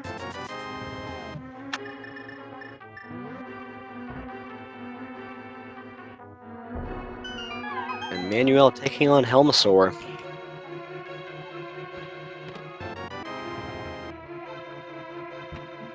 Gold sword, blue mail, 12 hearts. This shouldn't be a problem at all. And there goes Helmasaur. Now the real question is IB Karma going to steal a key here or not? And the flippers from Helmasaur. Oh.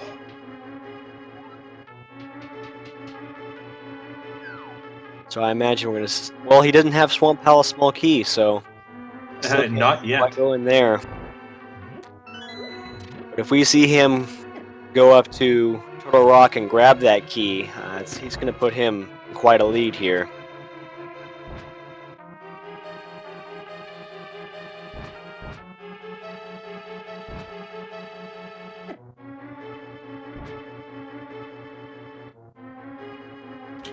Yeah, certainly with those flippers, he is kind of unsequence broken himself here. So he knows that ice was required. He knows that he was right to do that. And that kind of puts him a bit ahead on the crystal count. Now putting him up at 4 crystals. And if he wants it, access to the Pyramid Fairy.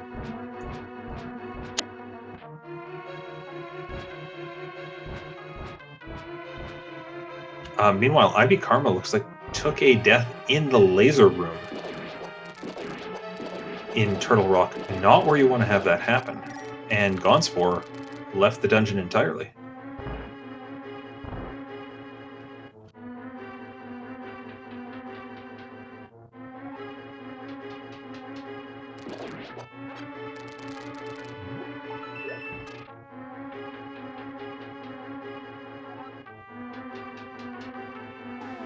Manuel going back into Eastern Palace.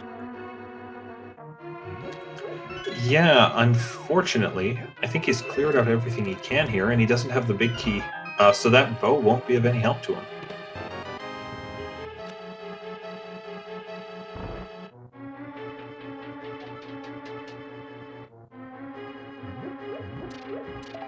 Now, the other factor for Manuel here is he's got the flippers. He has been up to Zora because he got his Quake, and he knows there's a big key on that Zora ledge. He also knows he's now locked in Eastern. He can't progress further, but I'm hoping we're going to see him head to Zora and get that last key, or get that key up on the ledge.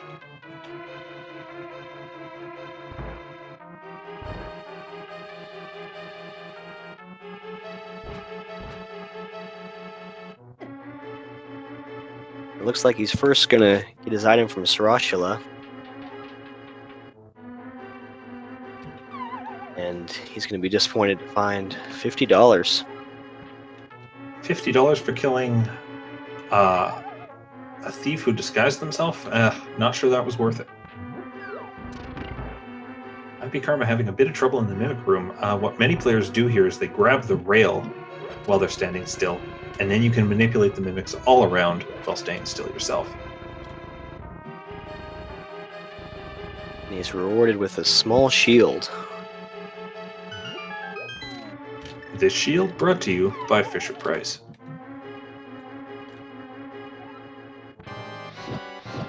Oyster now coming in on his Cold Stare fight. He's going to get that Desert Palace big key. Yeah, and he'll probably take that straight over to Desert Palace and get his crystal there. Manuel, unfortunately, going to Swamp Palace without the Swamp Palace small key. Little does he know it's available to him in Turtle Rock right now. Yeah, he might be hoping that it's in that first chest of Swamp Palace. So IB Karma, furthest into the dungeon so far, gets the Desert small key out of Turtle Rock, which could itself be useful. There's 2 chests behind there. And we'll see if Laser Bridge has anything.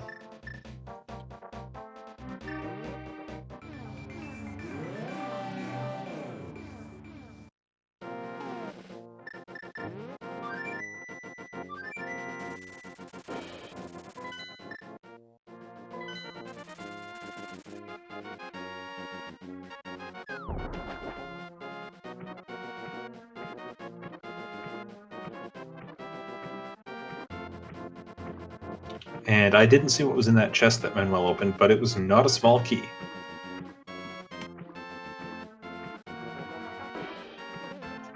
Meanwhile, Gonzspor, making his way through to Helmet as well, going to find those flippers and be the first runner I expect to complete Ice Palace without sequence breaking. And IB Karma trying the Laser Bridge again. Taking the safety door, very strong idea here, especially when you're holding Cape and Half Magic. Makes it easy to get out. There's a big key for Hera. That could be big.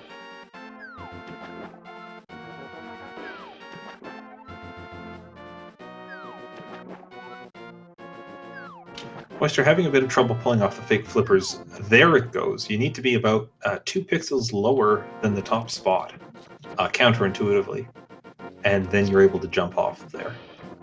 As Gonzspor takes down Helmasaur King, gets a second crystal, and more importantly at this point, those flippers. Manuel opening the pyramid and just getting a map and a piece of heart.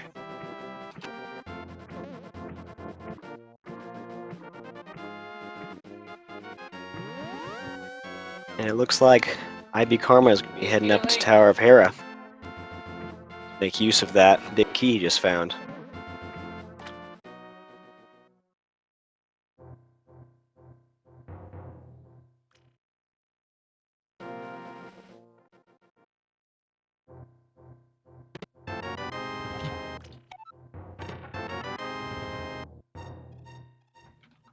Yeah, at this point, maybe some of the best progression we can see.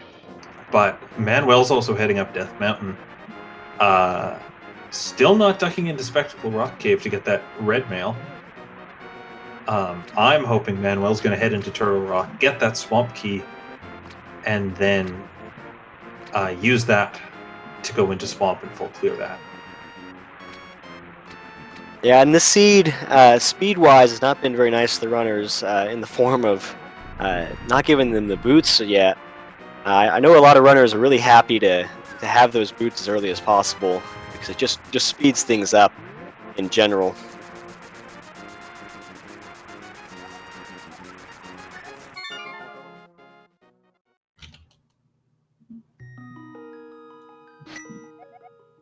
There's the Quake medallion from Zora again, but as we know, Quake not required for either dungeon.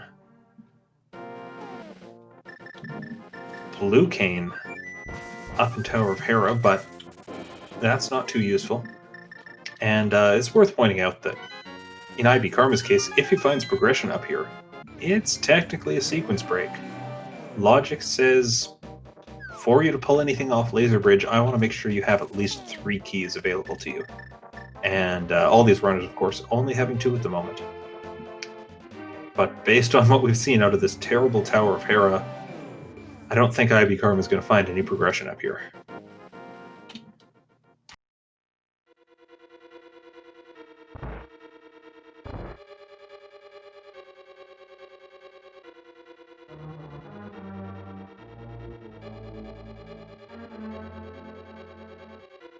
Ooh, and almost hit off the platform there by Trolldorm, but finished the fight with that Tempered Sword relatively easily. And a big key to Eastern Palace. Never mind, I would call that progression when it's a big key that unlocks an entire dungeon boss for a crystal. Yeah, that's worth it. Yeah, for sure. The silver arrows will make that Armos fight rather quick. And Gonzspor, the first of our runners to take the flippers and go see what that key on Zora Ledge is. Running low on options for it at this point. And that's Swamp Palace. So, only required for that one big chest in Swamp Palace. Probably not needed for these runners.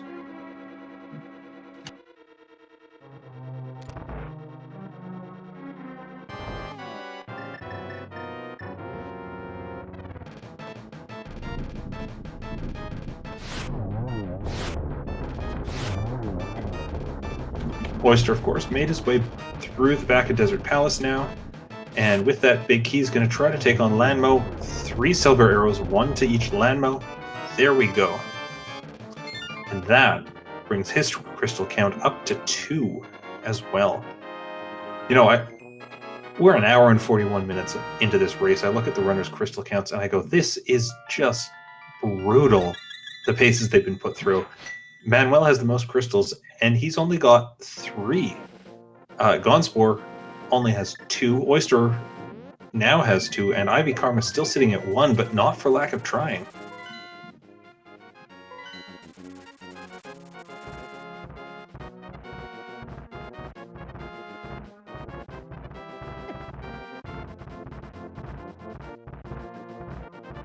So for those in chat wondering, in case you've just joined us recently, Keysanity is the link to the past randomizer mode where we take not only the regular items, but also all the dungeon keys, maps, and compasses, shuffle them around the world so they can be anywhere, and then the runners race through it as fast as possible, figuring out where stuff is on the fly. So, for instance, as we saw, that Eastern Palace big key IB Karma is about to put to use, that came from defeating Moldorm in the Tower of Hera. Not where you'd expect it, but hey, they'll take it. Gonzspor making his way through Ice Palace. We know that there's essentially no progression in here except that Desert Big Key, which is vital for these runners. Oyster, it looks like, is going to be heading up to Turtle Rock, and Manuel's in there already. Gonna get that Swamp Small Key and be the first of our runners, perhaps, to get into Swamp Palace.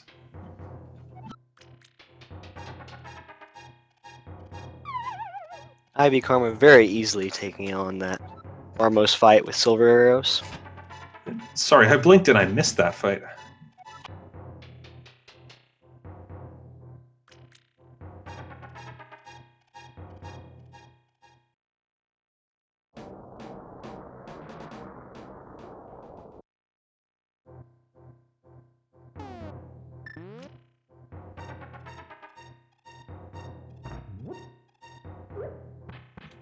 So, of course, IB Karma is going to take that key.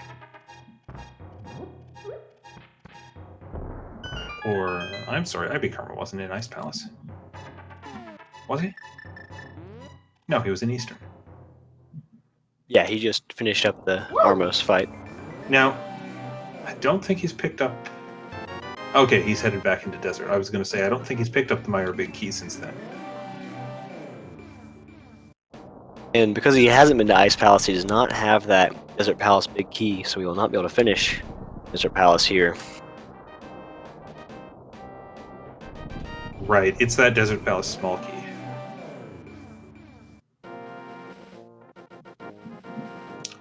For the 6th and final Palace of Darkness key, expect we'll see IB Karma head right back over there. And there's the book hiding in Desert Palace. If IB Karma wants, he can be the first of our 4 runners tonight to get something off those tablets.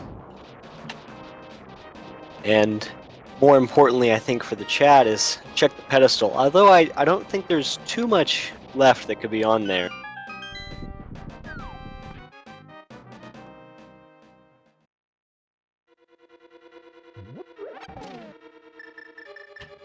Yeah, sorry, chat. We've, at this point, I think we've seen all our big keys required for dungeons, except for Misery Mire. And, of course, Misery Mire big key can't be on the pedestal when Misery Mire's a pendant.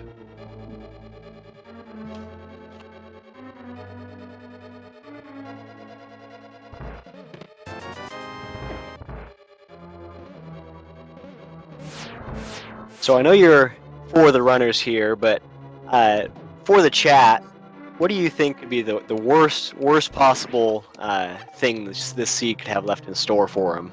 Well, so I said the pedestal dream was mostly dead, and then I looked at the Turtle Rock key counts these guys are holding. Oh no! And you know, there's a way. If your Turtle Rock small key is in the Turtle Rock, oh, it's not in the Turtle Rock big key chest. Manuel just opened that. But there's a way, I think, where you could have that locked away. And that might cause some grief for our runners.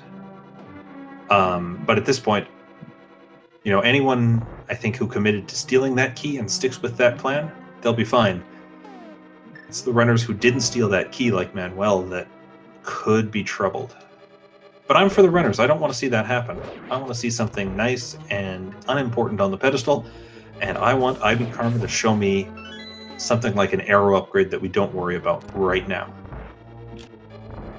Well, also, I mean, at this point, most of our runners, or at least both Manuel and Oyster, have done 2 pendant dungeons, and doing a third, although it would be Mire, wouldn't be quite as bad, I think, as having that third Turtle Rock small key.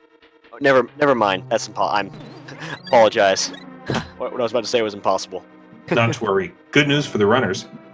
It's not a pedestal seat. I'm sorry, chat.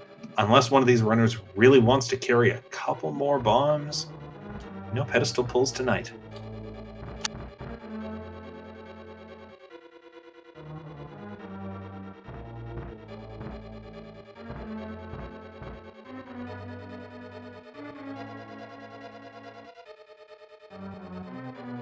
So Manuel moving ahead through Turtle Rock, again, going to be able to make it. Actually, Manuel about to get key locked here in Turtle Rock, and is going to have to come back when he has more keys in the future. He did get that all-important Swamp Palace small key. He did. On the other hand, Oyster has stolen the key and is going to be able to keep going all the way to Laser Bridge if he wants. And I think that was the desert key that Manuel just picked up in the roller room.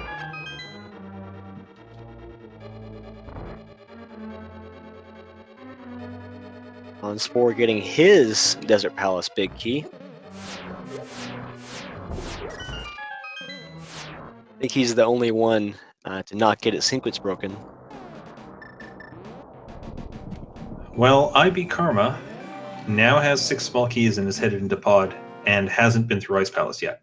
So unless IB Karma does a very strange thing where he checks most of pod, mirrors out, fake flippers to ice, and then comes back for Helmasaur, IB Karma is going to get this in sequence too.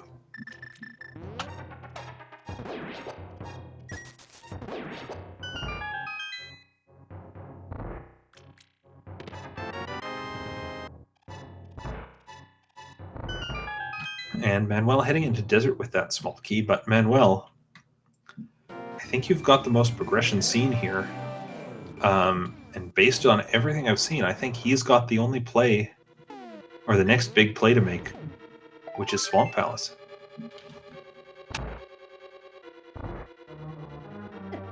Yeah, I agree, and we've been looking for that ever since he got those flippers, because at that point we knew where the Swamp Palace small key was. So we'll just have to wait and see if he'll do it after Desert Palace here.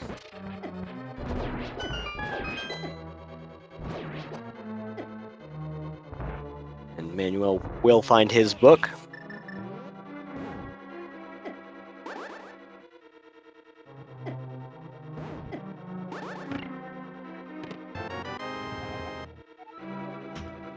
Oyster gets that small key. IB Karma picking up the pod big key, being a bit surprised to see that there, as I think everyone has been so far this race. But good news for IB Karma, he's going to get his Fire Rod, his Butter Sword, and then he'll be able to go get his flippers.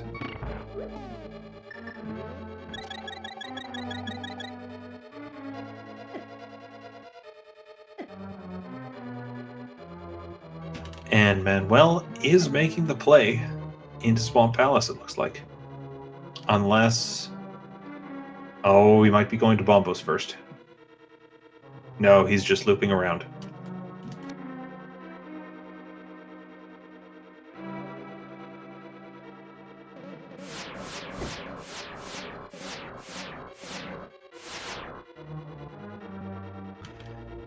I stand corrected. Manuel is going to give us a check of Bombos first, and then we'll see what Gonzspor does.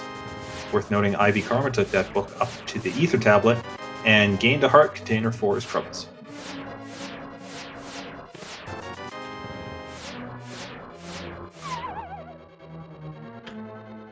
But just $20 on Bombos.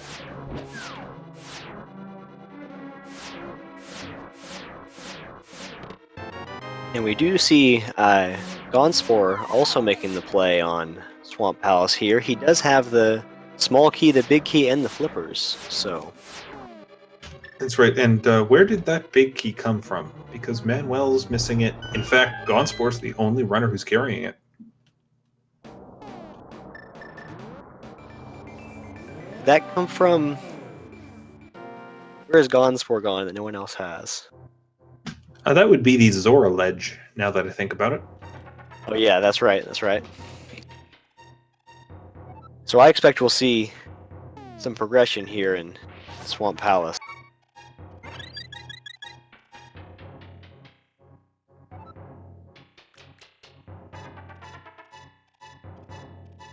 So I look at these two runners on the top. I look at the items they've collected, and it's roughly equivalent. And I look at their dungeons cleared, and Manuel's up Desert Palace. But then I look at their key counts, and I get a bit worried for Manuel, because he's a dungeon ahead, but he's effectively behind a Turtle Rock small key. Gonzspor only needs one more T-Rock key, and he can complete that dungeon. Manuel needs both at this point. And if that last key is somewhere obnoxious, that could easily swing things back for Gonzspor. Personally, I want to see the closest race possible, and at this point, I'm not sure which key allocation would make it closest. Yeah, if there's one right in here, then that would mean Gonzspor is also ready to go, and Manuel still has one left. So we'll just have to see how it works out. Meanwhile, Karma's taken out the Helmasaur King and is the third of our runners to pick up those flippers. But of course, although he went to Turtle Rock before, he didn't have the Fire Rod at the time, which meant he didn't do the right side chests and doesn't have that Swamp Small Key. Taking a quick look at the map down on IB Karma's screen.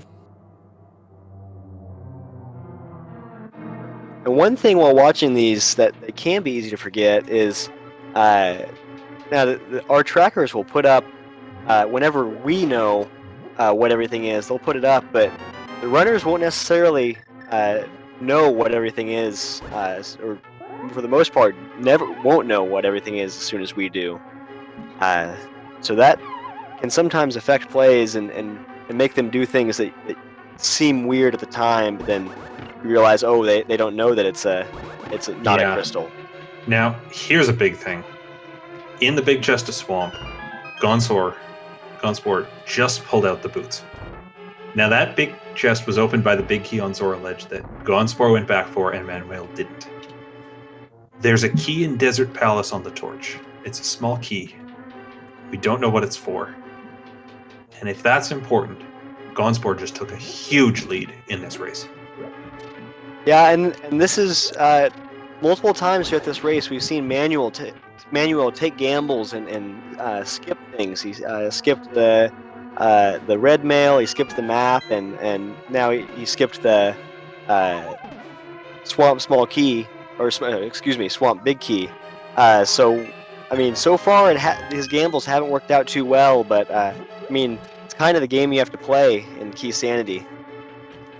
Yeah, now, for all we know, that key on the Desert Torch could be useless. It could be like a Ganon's Tower small key, say.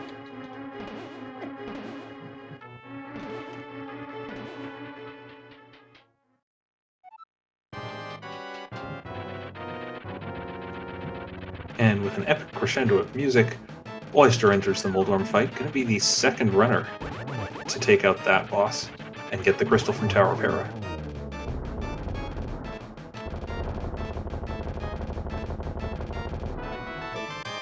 He will also get his big key to Eastern Palace.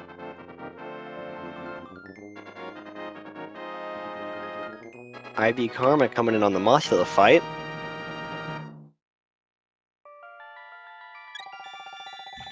Yeah, now I wonder if IB Karma is going to finish this fight, say, hey, I've got crystals 5 and 6, and end up going to Pyramid Fairy right away. Kind of a sensible play, and a lot of runners like to check that as soon as they can, but definitely a bit of a time sink in this race tonight. Yeah, just a map and a piece of heart, if I remember correctly. A good fight on Mothula from IB in order to get that Ice Palace big key. We've had a lot of progression on bosses in this seed. Have we ever? I can think of 3 bosses with a big key, plus 1 with flippers and 1 with bow. There's a Turtle Rock small key in the back half of Swamp for Gonzspor. That's enough for him to finish the dungeon. But it's only one of the 2 more Manuel needs.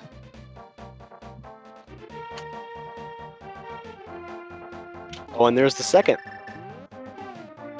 Oh my gosh. This is going to turn out to be a pretty close race. Into Turtle Rock for the Swamp small key, just to go into Swamp for 2 more Turtle Rock keys to be enough to finish the dungeon, but Manuel getting away just fine with stealing that small key, not going to be in trouble over it. That's a huge boost for him in this race.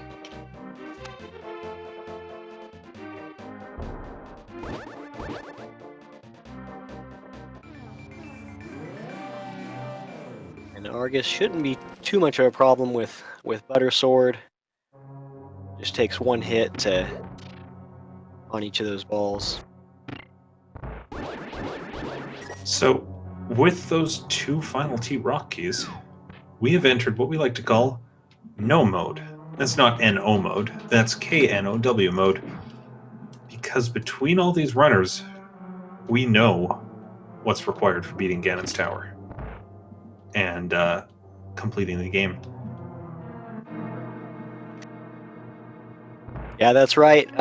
But you never know how long it'll take from us finding out to the rest of the runners individually finding out what they need to do. Oh, that's right. They've still got a lot of bouncing around the world they have to go through. Gonzspor still has to go complete Desert. Both Gonzspor and Manuel have to complete Hera just to get the Eastern key to finish off Eastern. There's still a lot of time remaining in this seed, despite the efforts of our runners.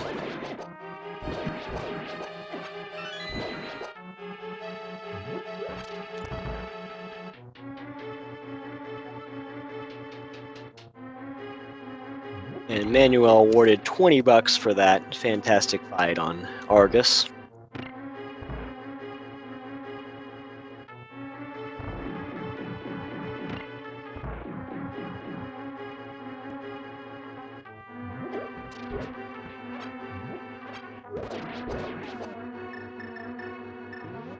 So, hang on. Did Manuel pick up all those keys in the back of Yes, he did, because he's got 2 keys on his counter now, so that's correct. He picked up all his keys. He's good to go.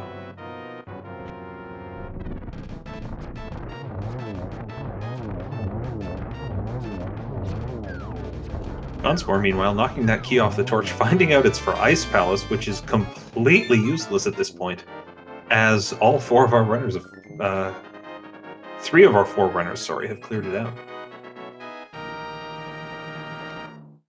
And Oyster with another one of those blinding fast Silver Arrow Armos fights.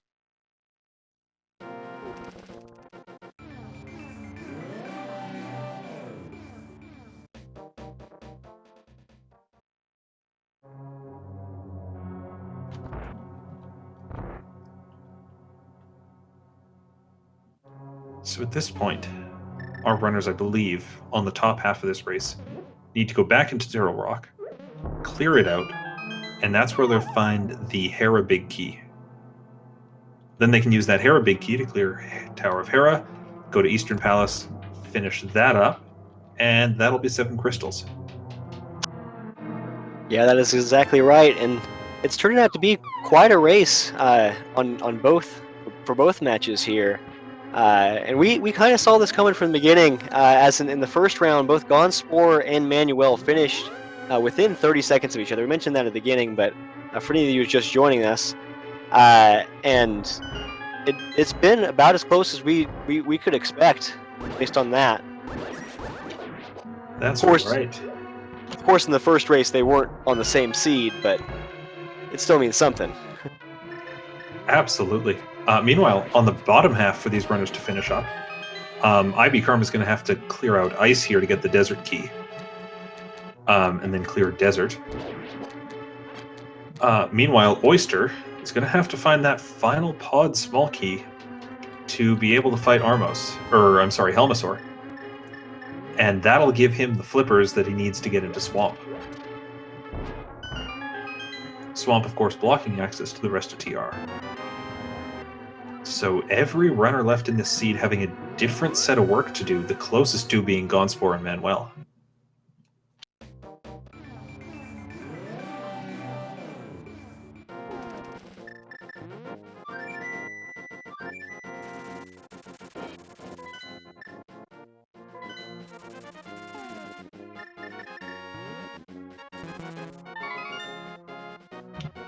And comparing the top 2 runners at this point, they are pretty much even in what's left to complete. Gonzspor, it looks like, though, is checking spots with the boots. Those boots, unfortunately, being a red herring at this point. Because while Manuel doesn't know how close he is to go mode, at least he has a clear path that will essentially lead him there.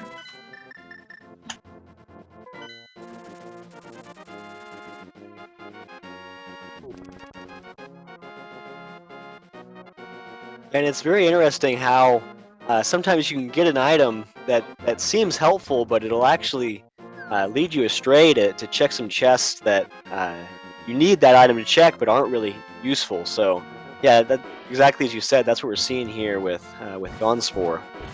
And it's one thing if that happens early in the seed because you assume that the other runner is going to stumble upon that at some point. Unfortunately for Gonzspor, Manuel was so close to go mode when he found that. When Gonzspor found those boots, I don't think there's any chance Manuel's going to be distracted by that. Certainly not enough to go back into Swamp checking one chest when he's got other big keys.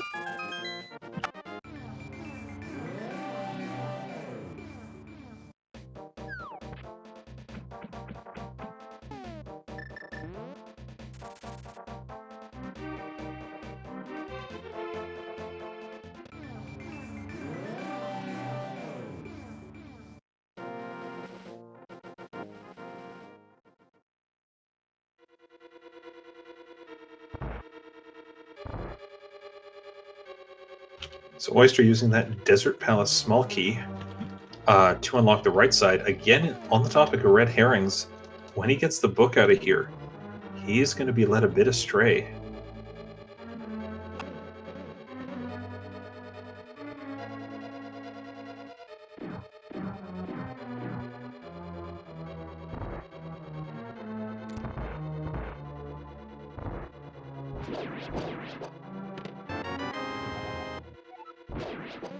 But fortunately for Oyster, that is the 6th and final key for Palace of Darkness, which I think is what he needs to send him back into that dungeon.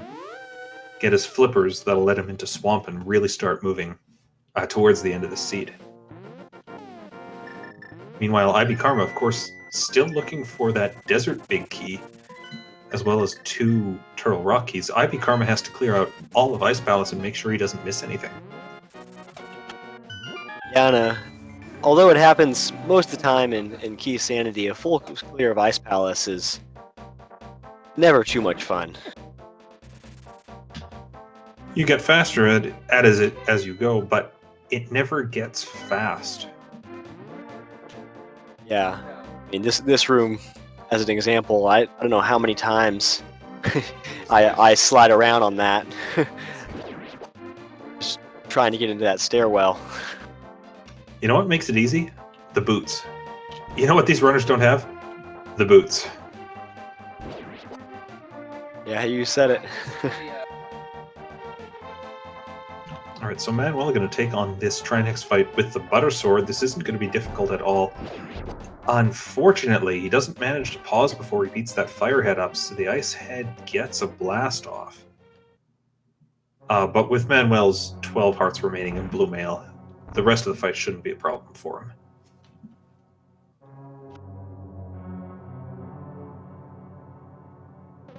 Yeah, and there's really not much else these runners could hope for. I mean, Manuel obviously hoping that he could find the boots, and then of course the keys. But item-wise, they're pretty well set with gold, sword, and silver arrows here. And Manuel at least knows where the red mail is, but he chose not to grab it.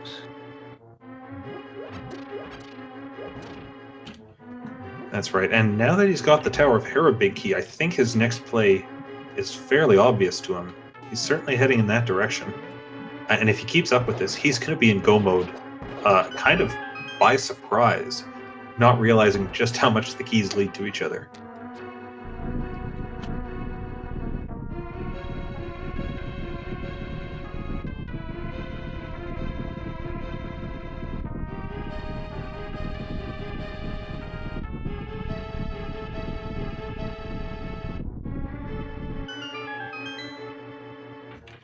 So at this point, between our top 2 racers, Manuel's definitely got the lead.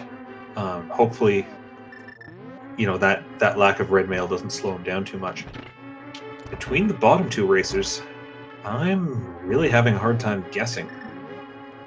I'm inclined to say that Oyster's got the lead just because he's already cleared Desert, which IB Karma's still going to have to go back and do. Yeah, I'd have to agree with you there. Looks pretty close, but yeah, it's a slight advantage on Oyster here.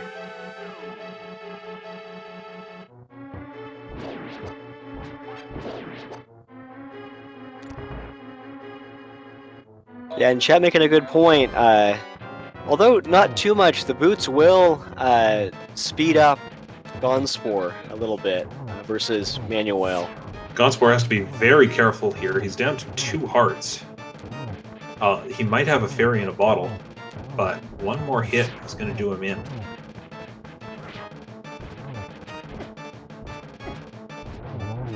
A very nice finish on the Helmosaur fight there. Yeah, with Butter Sword, that's a lot nicer, but he can still get you for sure. He'll be happy to find those flippers.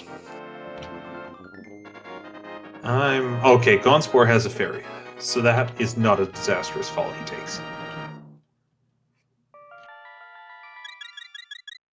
And Oyster picks up those flippers, says, hang on, okay, now I understand how the logic was supposed to work today.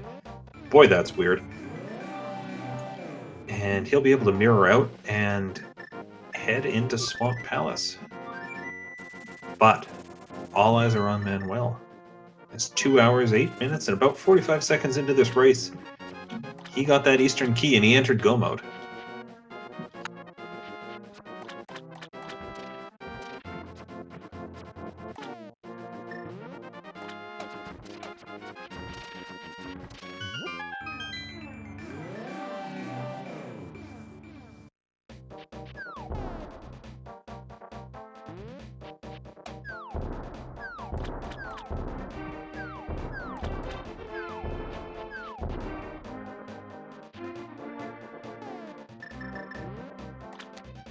Gonzspor making relatively quick work of Trinex there. Who will get his Turtle Rock crystal. This seed amuses me with the forced routing at the end for Manuel and Gonzspor. They get all the way through Turtle Rock.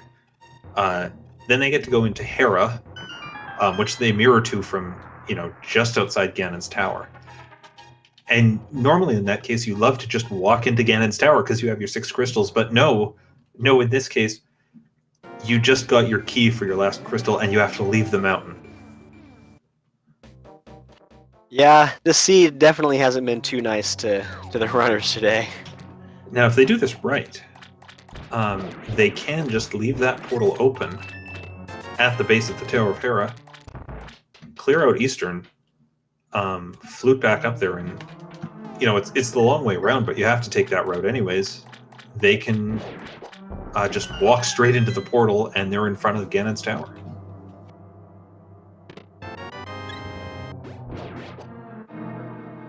It's a very smart way of doing that. I've never thought of that.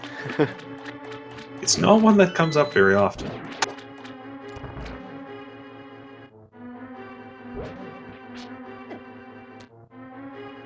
And yes, chat, Gonzspor has the boots. They came out of Swamp Palace Big Chest, and nothing important is locked behind them today.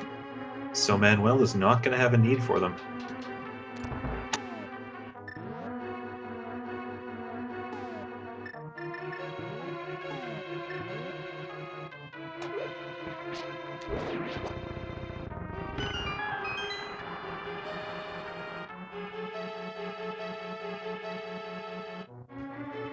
Ivy Karma looks like he's pausing a bit to check his map, see where he can go next. But he is going to make that play onto Swamp. Or not, he's going to make that shuffle play. And looking at his tracker, did IB Karma not have the Fire Rod when he went into Turtle Rock? And that's why he doesn't have the Swamp Palace small key? Yeah, I think that's right. He was going in quite early, but yeah, he could not check that right side.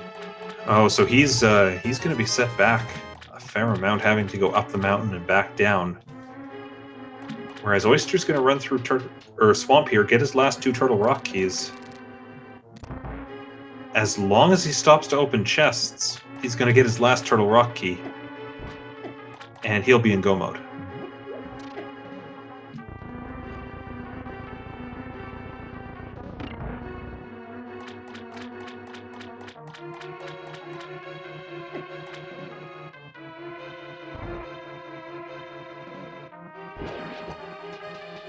Alright, Karma, you need to head to Turtle Rock.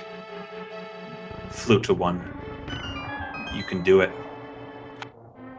Yeah, it can be hard to... It can seem quite menacing to go all the way up to Turtle Rock when you've already been in there, and there's a couple chests that you couldn't check with that Fire Rod, but we'll see if that's what he does. Alright, there's a 3rd Turtle Rock small key for Oyster. That is going to be enough for him to get through the dungeon. And in fact, that puts Oyster in go mode.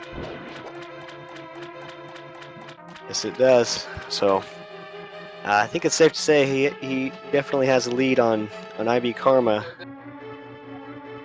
but we'll have to see how his execution plays out from here on out.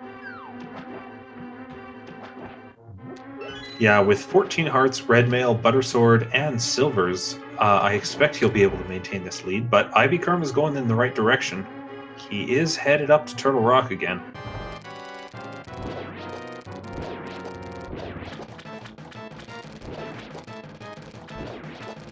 Manuel, our first player to enter Ganon's tower.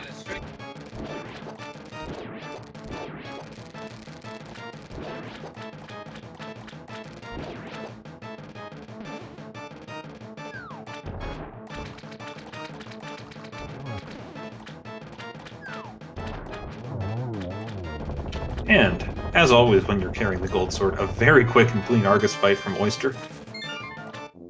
That's going to be 6 crystals for him. Only one left is Turtle Rock, and he knows exactly what to do for it. As Manuel's going to enter the gauntlet, we're going to turn our focus to him. Looks like he's taking, not too reckless a path through this all. He does have to watch his arrow count, as I think he's only got 9 arrows for the rest of this dungeon. There are some easy to pick up if you know what pots to look under. I think that says 30 or 36 now. Is that a 3 or is it a 0? I can't tell.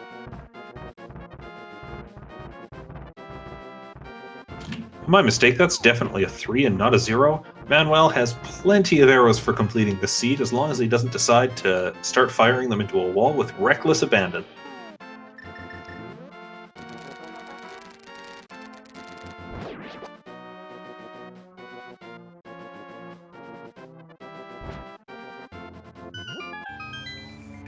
And Ivy Karma finally finding his Swamp Palace small key. Imagine that's where he's going to go right now.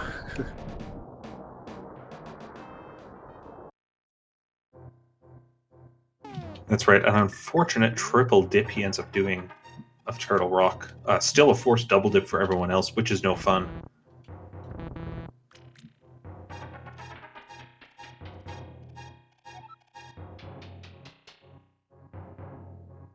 As Manuel enters the gauntlet proper area with all those revolving floors, very nice bow shot, and then throwing those pots to take out those Isaacs. My gosh, he is really running this thing quickly. Every bow shot he's making is hitting.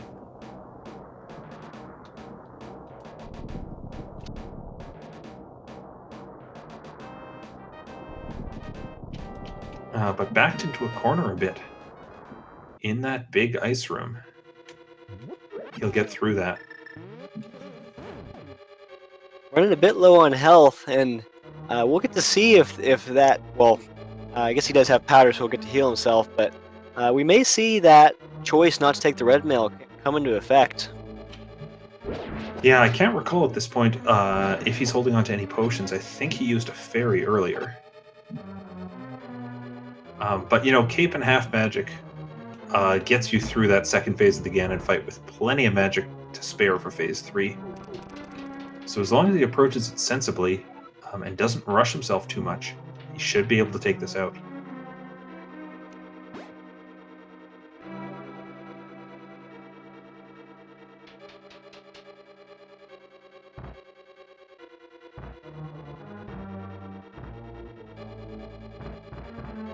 Meanwhile, Gonz is going to enter the gauntlet as well, as IP Karma, of course, still needing a Turtle Rock key somewhere, might end up checking a couple of extra chests in Swamp. I was surprised that Oyster, I think, skipped the left side and still managed to find what he needed at the back.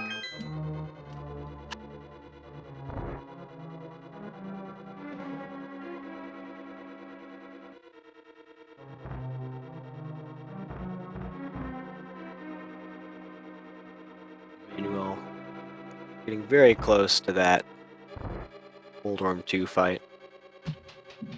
Gonzspor, a bit low on health for entering the gauntlet here, but we do see this fairy room at the end of this bridge. Wouldn't be surprised to see him hop over there and refill, but he's going straight up the tower. You must feel that it's close here. He's not wrong to guess that.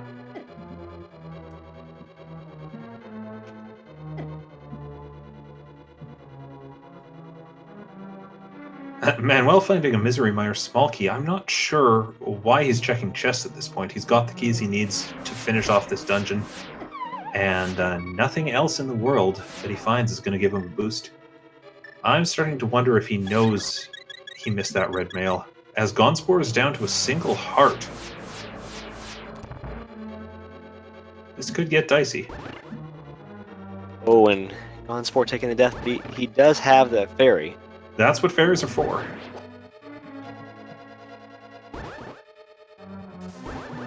Manuel's going to hop down into that Moldorm 2 fight with Gold Sword. This usually goes pretty quickly, but it looks like he took that fall.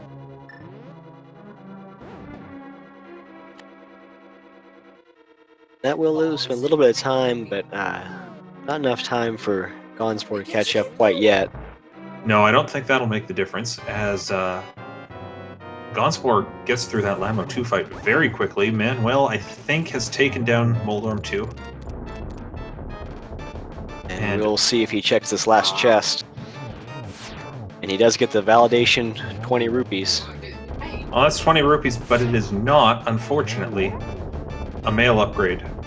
Or even a piece of heart or a heart container to make that final fight a bit easier.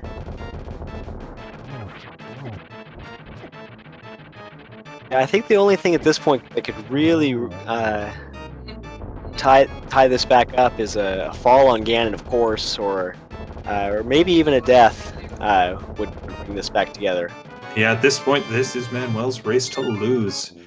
Meanwhile, on the bottom, Oyster has taken out Trinex, and that is 7 crystals for him. Fortunately, unlike everyone else, he's finished that fight up on Death Mountain. He doesn't have to backtrack. He can go straight into the Hera, or I'm sorry, the Ganon's Tower area.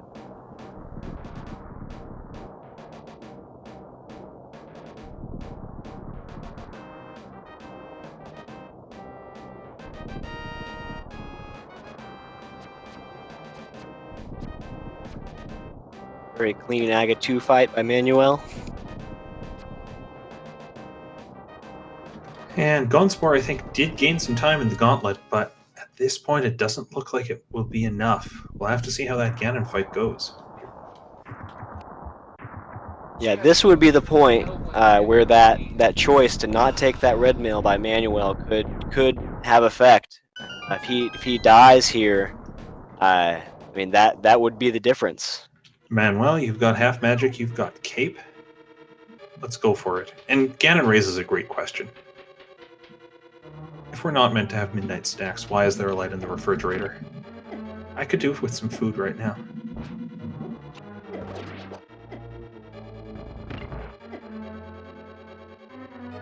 That looked like a triple on the first phase for Gonzspor.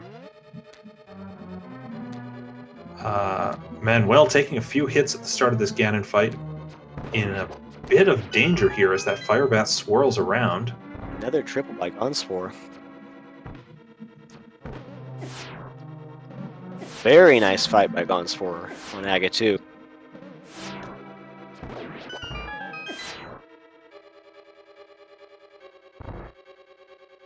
Manuel down to 2.5 hearts. But we're into that third phase of Ganon where he just warps around and makes things a bit easier. Yes, we found the silver arrows in Thieves Town. Down to half a heart. Getting very close here. Manuel? Death here would definitely tie things up. In fact, it would give Gonzspor the lead. At this point, it would. But Manuel just has to land those silver arrow shots. And he takes the death. He does, but I think he has a fairy. Yes, he does. Oh. That was quite close, and there he took goes. that hit on the 4th arrow. He snuck into Ganon. I can't believe he got through like that. Wow. But hey, that'll get him through the race. That's a win for Manuel, 1907 underscore, as he wins that race with an official time of 2 hours, 23 minutes, 20 seconds, and advances to a record of 1-1 in the tournament. Congratulations to Manuel. Yeah, what a great finish there. So close. Oh, that choice not to take the red mill almost hit him, but very I guess close. It turned out fine in the end. Meanwhile, Gonzspor not far behind at all, also in phase 4 of Ganon.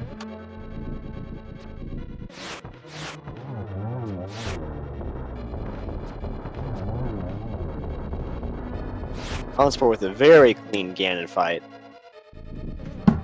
Yeah, finishing up that as well. Gonzspor is going to take second in that race and second overall tonight. Great job on his performance. We're going to see if we can get either of them in here to chat about that seed. It's quite interesting that the two players who were 0-1 to start both finished first here tonight. That is what Keysanity will do. And Gonzspor's official time today is 2 hours, 24 minutes, and 5 seconds. So only 45 seconds separating these two runners as they work through the Ganon fight. GG to them both.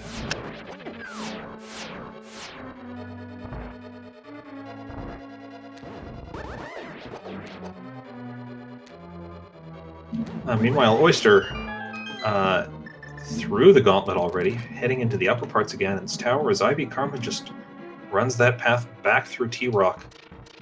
And is going to have a pretty easy Trinex fight coming up.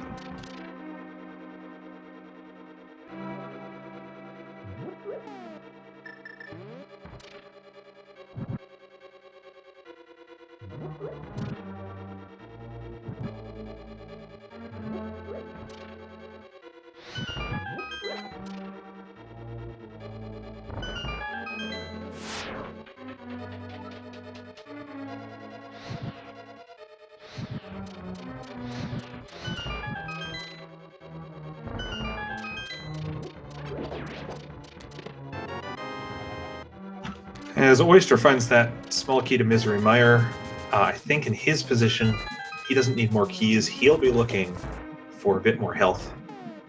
See if he can get a piece of heart or something to refill his health at this point.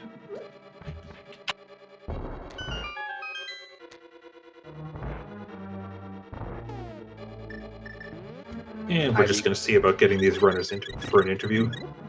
Be patient on that front.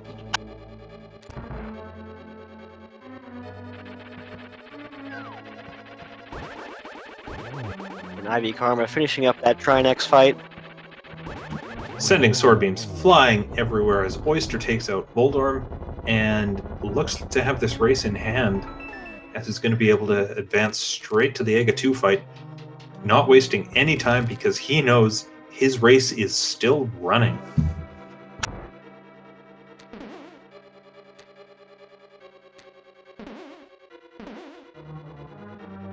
And looks like Manuel will not be joining us for an interview, but we're going to pull in Gonzspor. Gonzspor, GG on that race, a very close fight.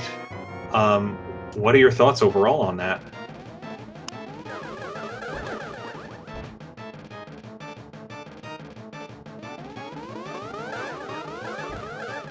Gonzspor, you are on mute, just for your information.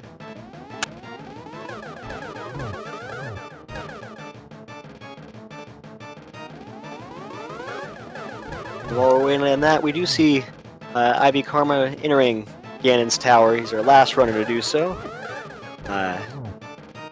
Oyster putting up a very nice fight on Aga 2. Almost finished up.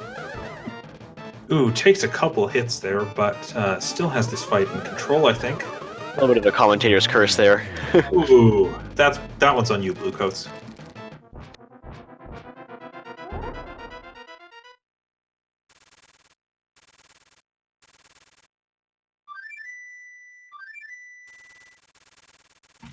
And so Oyster's going to be able to head over to the Ganon fight.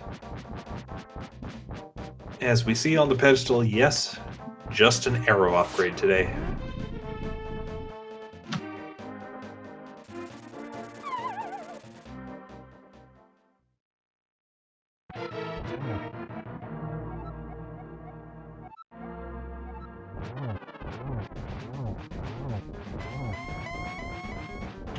So Oyster's going to take on this Ganon fight. Has Red Mail, has plenty of health left, and of course that same cape that everyone else is equipped with. But I like to see those hookshot strats getting you through those bats with iframes. Definitely not something that you think of when you're playing through this game casually.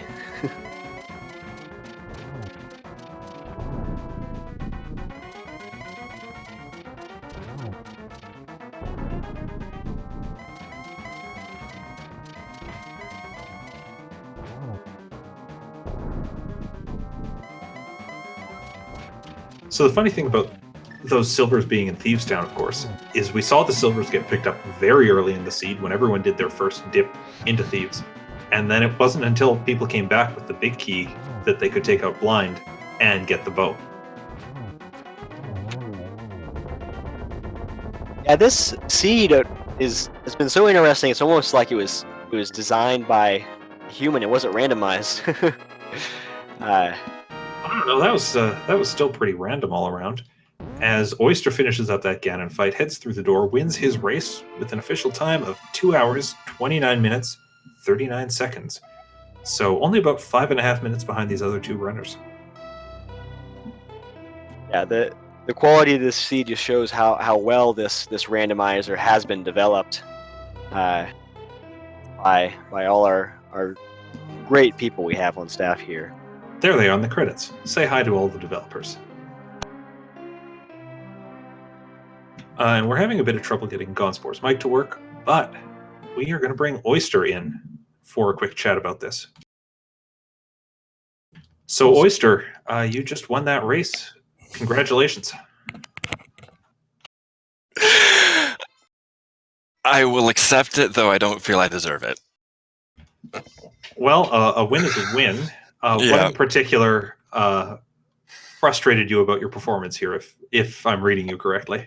I learned a hammer jump yesterday, but I learned it on my SNES Classic, and I had start map to L on that. And I had some recording difficulties. Windows 10 updated and broke my HD recording setup, basically is what happened.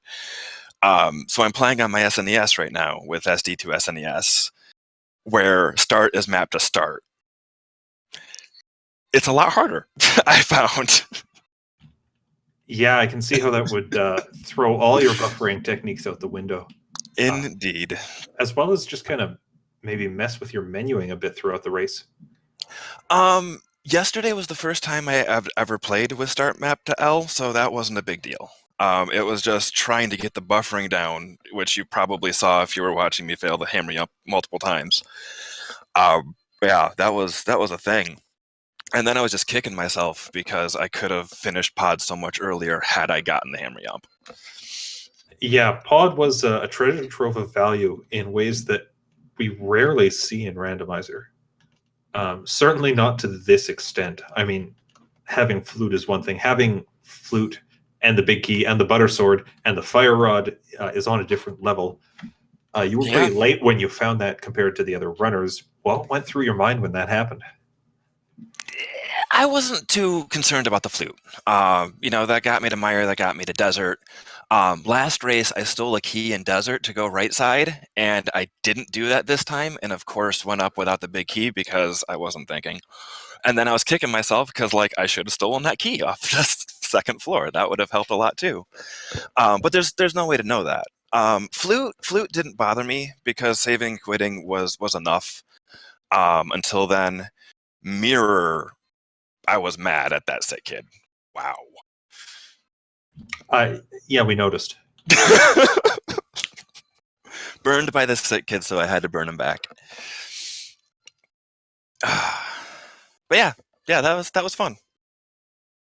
I was very pleased with Turtle Rock.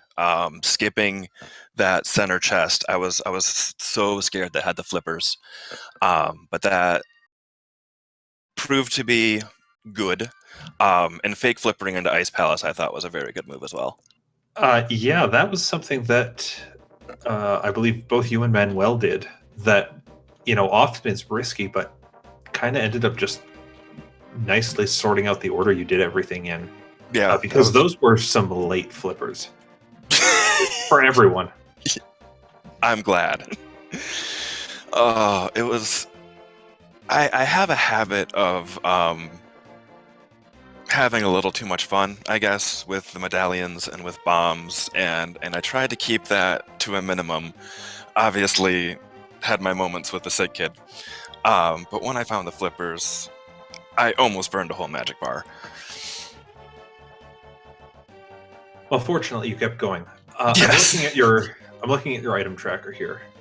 I see you've got 3 keys for Turtle Rock, and of course, that's all you need because you stole the key from the pokey. Yes. Do you remember where your 3rd key was picked up? Because it was the key that put you in go mode. Yes. It was in Swamp. Back half swamp? Yes. Yes. Back half Swamp. In which room? The one with the 2 chests after you drain the room. That's right. Do you know where the 4th key was? It was in the waterfall room. No shit. Yeah. So I walked right past it. Yeah, so it turned out, stealing that key didn't actually, couldn't have come back to bite you, but, had you needed that fourth key, it was actually right there. And Right. if you were worried about it, that worry was a bit unfounded. I wasn't so much worried about the key. I was worried about that chest having the flippers. Yes. Wait, of course it didn't have the flippers because by the time I could have gotten to that chest, I was in go mode. Never mind. Funny how that works out. Yeah. IB Karma has also finished this race with an official ending time of 2 hours, 34 minutes, 44 seconds. So, GG to him as well. This was, just kind of a heck of a seed to run everyone through, especially with that forced Aga Tower. This had nothing on my last race, honestly. I'm sorry to hear that. I was very pleased with Aga Tower. Okay. Ivy Karma, GG on that. GG. GG, yo.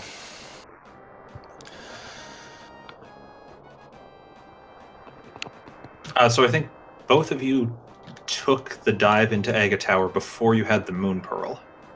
Or rather, you had to because the Moon Pearl was there. Right. Both of you did it. Both of you did it before exhausting all your overworld locations. How relieved were you to see that Pearl there? Or were you worried as you were going up the tower that, it was going to end up being in Zora or in Akina's cave somewhere? I was ready for the Moon Pearl to be on the pyramid. I saw that too often, like in V18, which I know it was skewed to be there in V18, but I was just ready for a callback like that. And chat definitely was too. Oh, were they ever? And I thought it was a risk going up to kill Aghanim after getting the Moon Pearl, but I figured if anything it was a quick portal for the Pyramid Fairy if needed, and boy am I glad I did that. Oh yeah, turned out that was required despite, having Eastern Death Mountain access before you had to go up the tower. I just have a feeling I checked the most locations out of all 4 people. Yeah, I'm waiting to see how those numbers come out at the end. Manuel got away with only 164. I had 164 as well. Okay. I feel like I checked a lot more than that. Literally, I ran myself into every dead end possible, I think. Well, the one thing that it was Gonzspor that picked up that. Oh, IB Karma, you did find the boots as well. Yeah, it was What about the boots? the Swamp Palace big chest. I didn't even get that big key. Yeah, I did. Like I said, I exhausted everything. Yeah, that one was on the Zora ledge. Mm-hmm. I saw that big key there, and I knew it was either that or Meyer. I didn't have desert at the time, so that's why I went and got it. Mm-hmm. As soon as I got the flippers, I was like, that's got to be desert. And I went and got it in a swamp. I was like, oh, okay, well, whatever. Nah, but literally, I think I did run myself into every single dead end possible. I don't think I could have routed that any worse. Also, the hammer yump that I practiced 7 times before the race, and I would have saved probably 20 minutes if I'd gotten it one of the 4 times I attempted it. I am so happy to hear you say that because the same thing happened to me. I don't know if my stream was up early, but they would probably have seen me practicing it. Yeah, I practiced it yesterday, and I tried probably 7 times, and I eventually gave up. That would have saved like 20 minutes because Oh, that yeah. was the pod big key, the fire rod, and the butter sword right there. It was everything, yeah. And then going back, and I ended up getting all of the keys for pod. That did was, too. yeah, an experience. They were kind of in my routing where I did everything though. Mm. Yeah, it took a while for that 6th pod key to surface. I think it was eventually in right side desert, which is, just so late in the rest of the progression. So I had a tab with the Keysanity, like how many keys are required for each dungeon for go mode in the logic, how many is required to clear if you know bomb jumps, hammering up, whatever. And Windows 10 updated right before the race, because of course it did.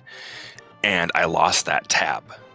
So for the first, I would probably say 7 minutes of the race, I was going through my browser history while racing, trying to get that tab back. So for the record, it's pinned in the general channel of the tournament Discord. Not just for you, but for anyone who's out there going, I know I saw that paste bin, where was it? Topic of the general channel. That is hysterical. I ended up opening my history and searching Keysanity and found it that way. So if my first 7 to 10 minutes look not very well played, it's because I was playing one-handed while looking through my history.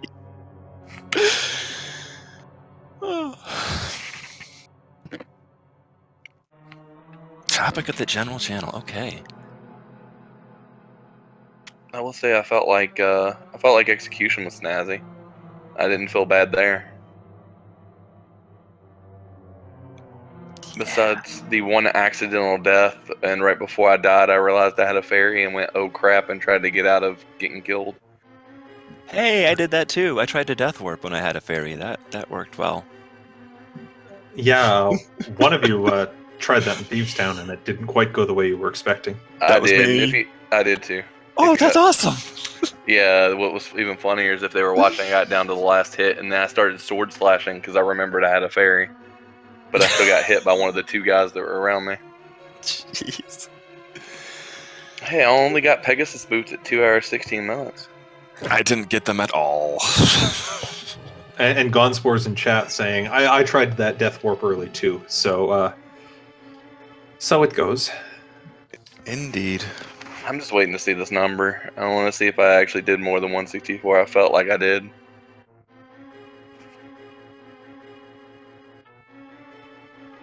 It's not bad. 2 deaths with 1 fairy revival. So, Oyster, with this win, 167. you are up to a record of 2-0 in this tournament. So next week, you're going to have some stiff competition. Anything you're doing to prepare specifically for that? I'm going to learn the hammer jump with the start button. Good approach. Yeah, that's, and I'm going to have the tracker up when I start, and I'm going to try to be playing on my SNES Classic that's hooked up to a monitor that looks really, really ugly because it's high def without any filters. Yeah, in terms of routing, it really depends on who I'm up against. If I recognize the name, I'm just prepared to lose. Well, preparing yourself is good, but I hope, though I don't think it will. I hope that doesn't stop you from giving it your all, of course. Of course. Until I see that dot done, and then I'm just gonna have fun with it. Precisely. I'm definitely not going to do that preemptively. I did have one run where I was really mad at the vanilla big key chest of Meyer, and I bombed it 4 times and then chucked a 5th one back at it, and that was my last bomb, and then I couldn't complete Meyer. Oh no. So I've learned a lot by being stupid, is what I'm saying. That's a good learning experience, certainly. Yeah. All right. Well, on that note, the great note of don't be stupid from our runners, I think we'll end it here for tonight. This is the last Keysanity match of tonight. So if you were hoping to see more on Speed Gaming, you're out of luck for now. If you do want to see more Keysanity anyways, starting at 6 a.m. on Speed Gaming, we have Maximum Barnage versus Backer Baller. And then starting again at 10:30 a.m. across all the Speed Gaming channels all day, it's a Saturday of Keysanity if you want to see that. So tune in for that. Big thanks to our trackers throughout this race, Melee Wizard and Slim Kirby, for keeping those trackers updated. Again, I can't actually commentate a race without that HUD being accurate. So thank you so much for your help. And big thanks to Bluecoat's Snare for joining me on commentary tonight. thank you very much, Philion, and make sure to follow all the runners and follow my co-host here, Philion. The links will be in the chat. They've all did a great job, and follow the trackers. They deserve a follow. Yeah, follows all around. Thank you very much for watching, everyone on Speed Gaming, and until next time, keep track of your keys. Good night. Thank you, guys.